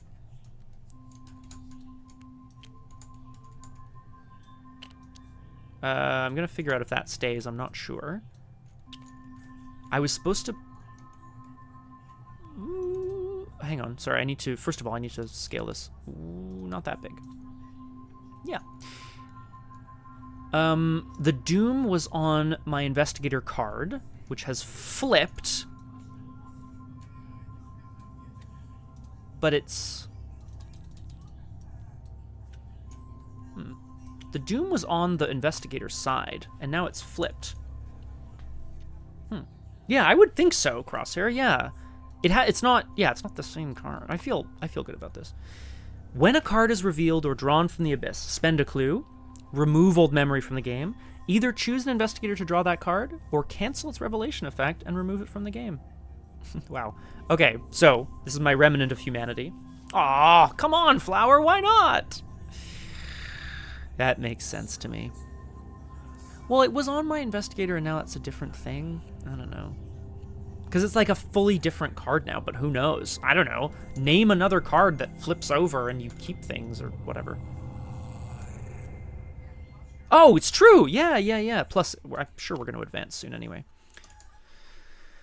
So, when a card is revealed or drawn from the abyss, spend a clue, remove old memory from the game, either choose someone to draw it or cancel its revelation effect. So I'm going to do that ASAP with all the clues I don't have.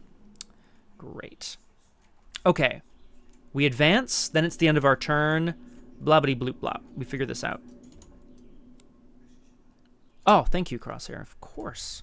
I would hate to be injured. Oh, Alessandra Zorzi slams back into being, fully formed, back to who she was. Ex nihilo. As you come to your senses, you look up at the starry sky and blood-red moon high above. You may be able to find a path back to the surface. Place clues on each revealed location up to its clue value. So we get clues back. Oh, that one still had clues. That's fine. Check the campaign log. Gather the set-aside residence encounter set and set-aside cave locations. Mother Rachel has been devoured. Cross out Mother Rachel's name. Sounds good. Bye. Devoured. I can't spell.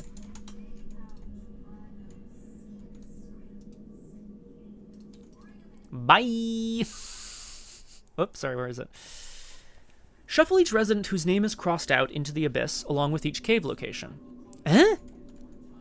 Shuffle each resident whose name is crossed out. Oh, damn, so if they were dead, they'd be in the thing. No, Mother Rachel. Oh, except that's Mother Rachel. Right. Mother Rachel's now crossed out, so she goes in the abyss along with each cave location. Residents. Caves. I'm just looking, guys. Okay, I think we're good. Yep, along with each cave. So we just shuffle in Mother Rachel and the cave because she's an enemy on the other side, right? She'll be back. We shuffle it into the abyss. The abyss has fully changed. Ah! Weird. Okay. It's fine. Can I do that? There we go.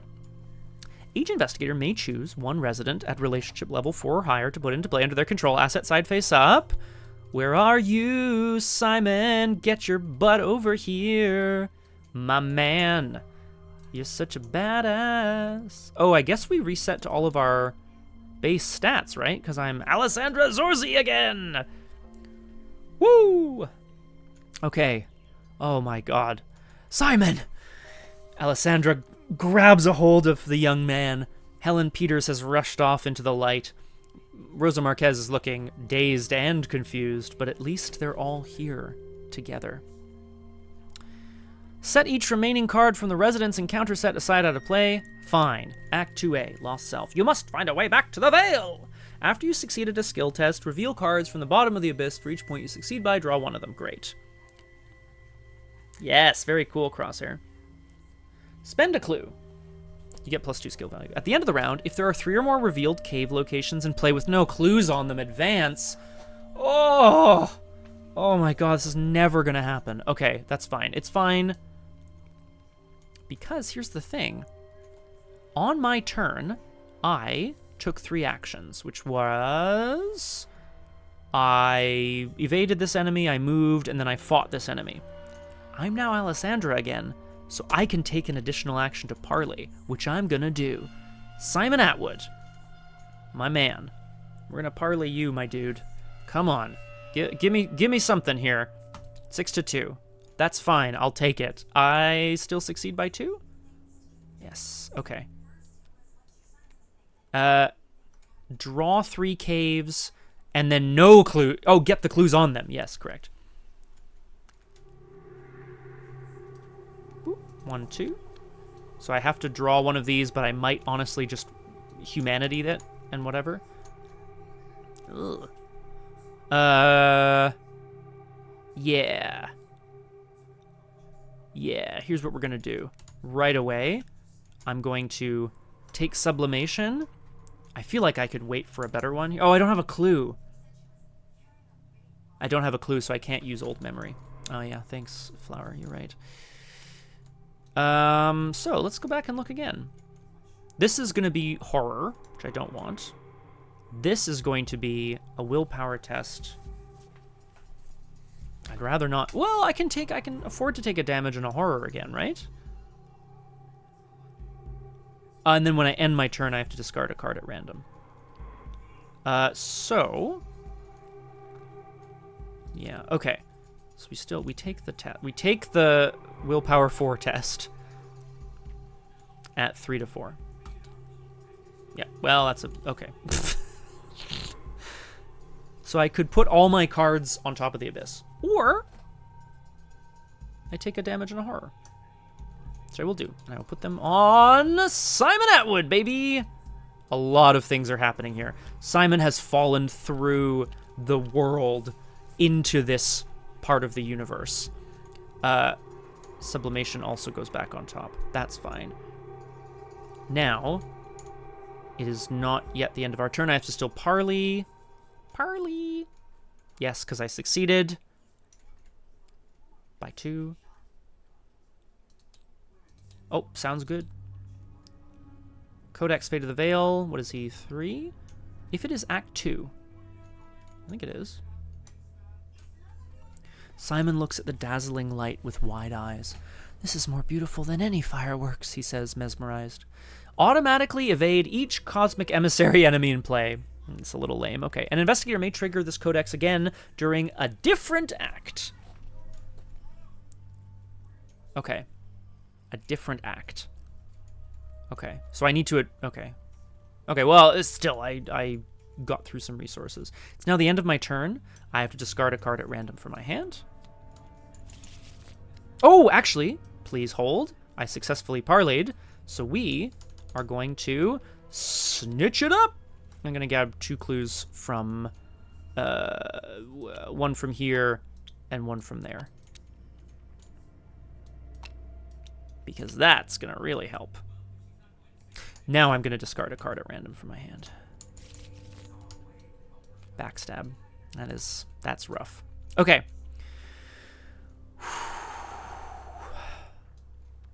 All the enemies are evaded. Alessandra grits her teeth, clasps one hand each on Rosa's shoulders and Simon's shoulders. Her memory of her humanity has started to return. I can now deal with that. That's going to be fine. I might even do that right now. Enemy phase, Hunter's Hunt. Miasmatic Shadow hunts in. And now I think I'll probably want to get out of here. We upkeep. Fox Mask, which has somehow survived the journey. We go to 5 Doom. And we draw a card. We have to draw a card with a... Yeah. We have to draw a card with an encounter card back. So Dry Burrow is a cave, but it goes away, unfortunately. There's one with an encounter card back. It goes back on top. Tragique. Strange Mutations. Just holding on to her 2 kind of... She wouldn't call them friends, but let's go with allies. Just holding on to them, she can start to feel things shift and change in front of the massive power of this cosmic entity. Test Willpower 5. Reduce the difficulty by 1 for each horror on you. Well, I think this is a good time to use this. Why not? I'm going to... Yeah, because otherwise I might use it in the future. No, I should just use it now. I am canceling it. Peace! I am removing it from the game. Okay. So we're back around. We have an enemy at our location. That's okay. We can now draw cards again. It's aloof. And this bad boy, I'm not looking at it for more than 15 seconds. I would like to try to evade it. I'm at 6. Fox Mask would be good here. Exactly, Flower. We don't know what's going to happen. I could also engage this thing to grab a card, but maybe we want to. No, without... Nah, we're good. We want to try to, like, over-succeed. Fox Mask, evade. Alessandra realizes what she now has to do. She has to find a way out of here, away from these cosmic entities, away from these strange shadows made of the color that seems to be sloughing off of everyone's skin. Perhaps there's some way she can simply get out of here. We're going to evade. I'm spending a Fox Mask charge to go 8 to 3. Great. 6. I passed by 3. This thing is evaded. This cosmic entity is evaded. Oh, I'm sorry. This is the one I'm at the location of. It's got 4 evades, so in fact I pass only by 2. 2. I'd rather not. Do you think I have to? Oh, yeah. Let's take, Oh, no, I did want to move, though. I wanted to get the heck out of here. Because I don't want to discard a card at random. Darn. I didn't think about this.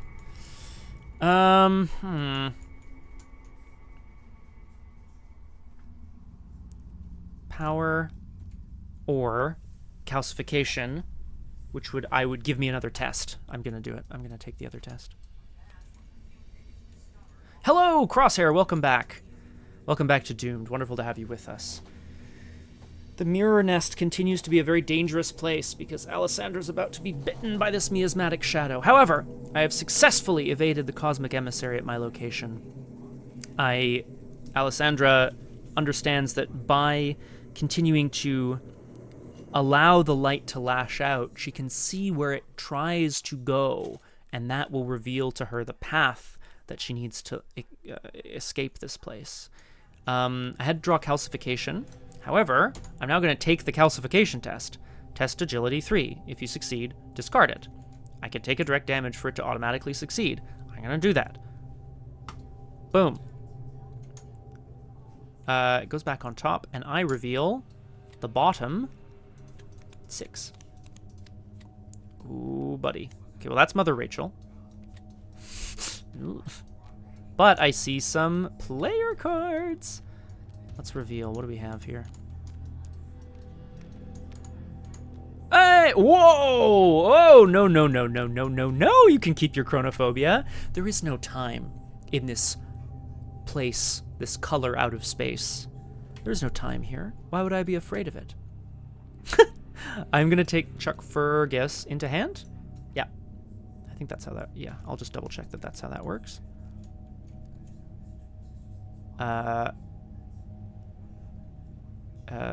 Player card, it goes to its owner's hand. Ooh! Can't wait, Crosshair. We shuffle these, go back on top. We're still looking for locations, but that's something.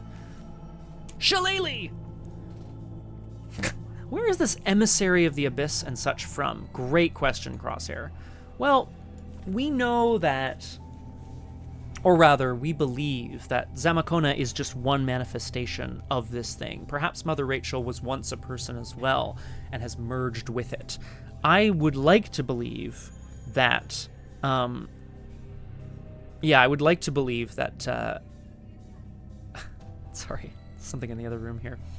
I would like to believe that when they say alien whispers, they mean truly alien, that this meteor crashed from space.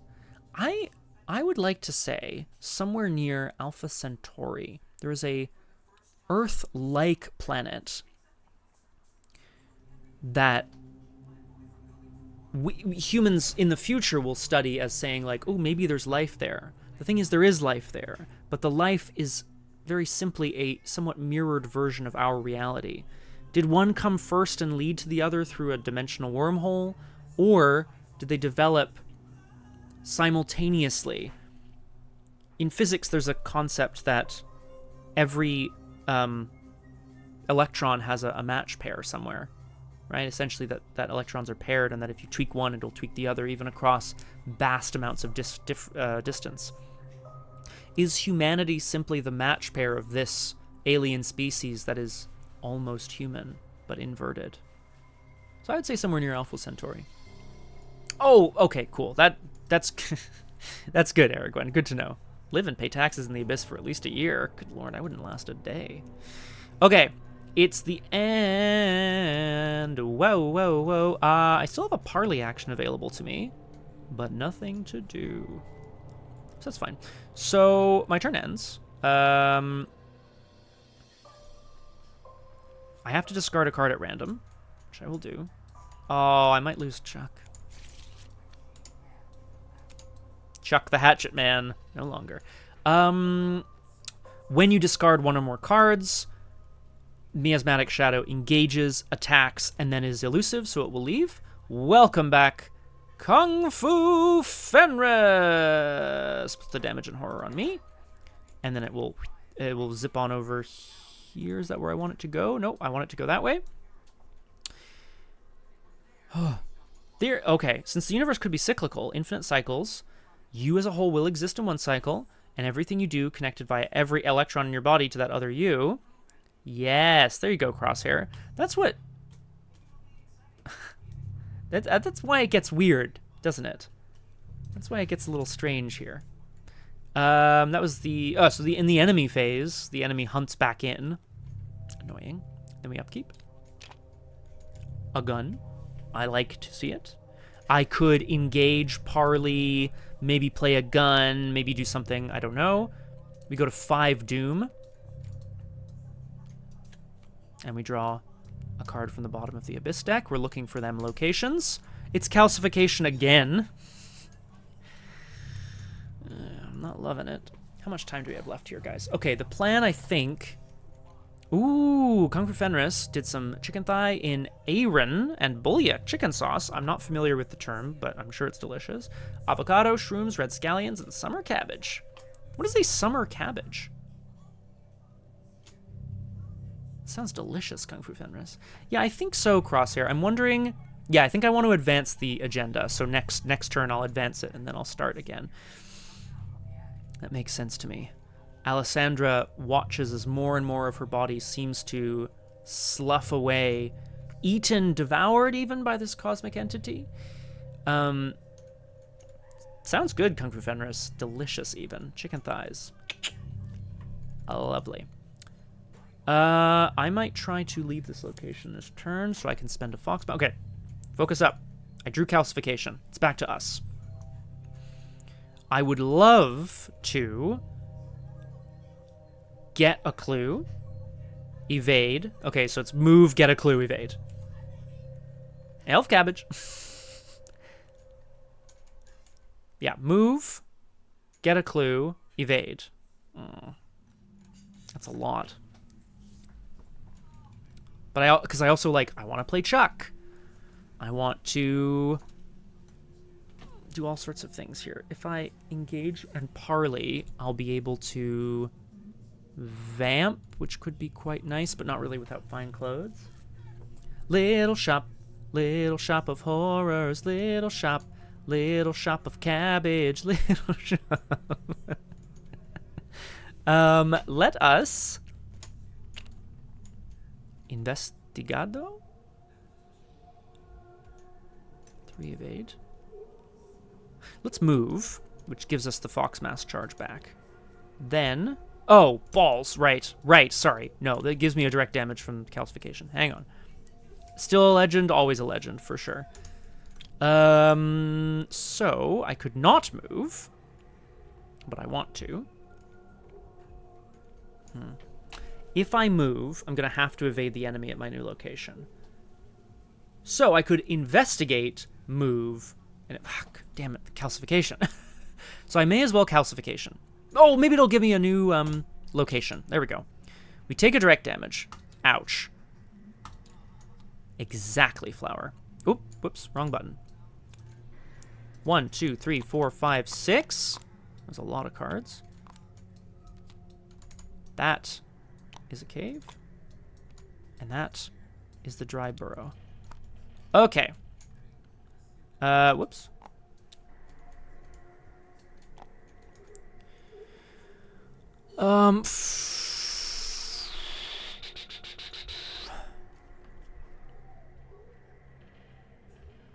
Oh, God. Well, I guess technically somewhere out there people are Aragorn. It's a fictional location, but, you know. Still good, though. I'm gonna do Overgrown Tunnel. Put it into play, unrevealed, whoops. Adjacent to the nearest mirror nest. You know what? To make it fair, I'm going to take both locations and shuffle them, so I don't know which is which. The 2 are connected. Okay, cool. Put the rest on top. Shuffle them and put them on top. Okay, got it. Nice, got a location. Now, we move. Exactly. We keep trying to get clues. It's the dry burrow, which kind of sucks, because this is the one that deals horror when we're here, but that's okay, it's fine. Alessandra watches as the light blasts out from the cosmic entity, revealing something she hadn't quite seen before, just away from the mirror nest, hidden amongst all the brilliance. A small cave. A cave she recognizes quite well. A cave where she lost someone that she felt very strongly about. Bianca D. Katz tried to attack her in the dry burrow inside the cave, Rock Point Cavern, whatever it's called. We move in to dry burrow. Yeah, I got rid of the thing, so that's fine. And now we're here. I moved out of a location with an enemy. And I'm going to investigate. Or do we play a card? No, we need to get the clues off the locations. We need to do that fast. We need to do that fast. Oh, and then I have Dr. Rosa Marquez. So we investigate. 7-2. Now, the lost self only works at lairs, so dry burrow does not do the thing. Oh, Little Shop is fabulous, guys. It's just like incredible. We get the clue, which means we've got the clue off this location. What else was I going to do here? At the end of my turn, I take a horror, put it on me. Movie night! Oh, so many people haven't seen it. Guys, let's watch it. Enemy phase. Is that where we're at? Yes. The Doctor! Like Doctor Who or what? Yeah, and it's wonderful. The miasmatic shadow hunts in, swirling about, managing to get away from the mirror nest, if only slightly. If only for a time. We go to upkeep. We're no longer at a location with a baddie. So we go to upkeep. Lockpicks, no bad thing. We advance the agenda. Oh, of course! Thank you, Flower. Yes, I did. Dr. Rosa. If it is Act 1, if it is Act 3. If it is Act 1, if it is Act 3. It is Act 2. It is not either of those. We should never have come here. This is all my fault, Dr. Marquez says despondently. Each investigator gains a clue from the token pool. An investigator may trigger this codex again during a different act. No big deal. I like clues. Clues are giving me +2 to my skill value. Meh. And we advance. You feel whispers in your head, speaking an alien language of clicks and whirs and strange lilting music. It sounds familiar. A vague shape emerges from the roiling mist in this cavern and reaches out to you. As you feel your mind begin to empty, you can't help but laugh. What was it that you forgot? Mustn't matter. Each investigator tests Will 4 or Intellect 4. For each point you fail by, take a horror or shuffle the top card of your deck into the abyss. No problem. Let's go Intellect 5 to 4. Whatever. Forget stuff. Ooh! Perfecto! Ooh! So that was the advancing of the agenda. So, I will choose a non-elite enemy at my location and automatically evade it. Thank you very much. Love that for me. Sneak attack now does 2 damage to a 3 damage enemy. The miasma, what am I trying to say? Nightmarish shapes coalesce in the mist. If you look at the Cosmic Emissary for more than 15 seconds at a time, you are driven insane. And it's got the same forced effect. So, it is time for us now to draw an encounter card. We've managed to make our way out. Alessandra laughs in the face of this strange mist, trying to depersonalize her, but she's understood now her connection to the entire universe. Her ability, her world is all about what she does is connect with humanity, connect with other species. They don't scare her. Fragmentation. Whoops. Test agility 4 if you fail. I get rid of an asset, or I get hit. The highest printed cost is Dr. Rosa Marquez. I don't want to lose that, so I'm going to test agility 4. I'm at 6 to 4. Do we hit the fox mask? Yes, we do. We go to 8. Ooh! Ooh, it just doesn't feel very good. But try as she might, Alessandra's mind may be intact, but the objects and people around her are still made of matter. A matter that this cosmic being doesn't seem to care about. So, I have to put Rosa on top of the deck, or I take a damage and a horror. It's the nearest one. What's the matter? What's the matter with you? If I put Rosa on top of the deck, then I can potentially get her back at some point. Oh! Yeah, good shout. Good shout, Crosshair. I'm actually going to... I know that's a little crazy. But I'm gonna... No, whoa, no, hang on, whoa. Horror goes on me, the damage goes on Simon. Even if the animals are different in this universe, it still predicts the use of the mask. Better. We are now into Agenda 2A. We are looking to reveal and find some clues at cave locations, which will hopefully get us back into the Vale. This finale is insane, and I'm trying not to look at those things. Yes, Flower, me too, actually. It's perfect timing, my friends. That brings us to the end of Doomed for today.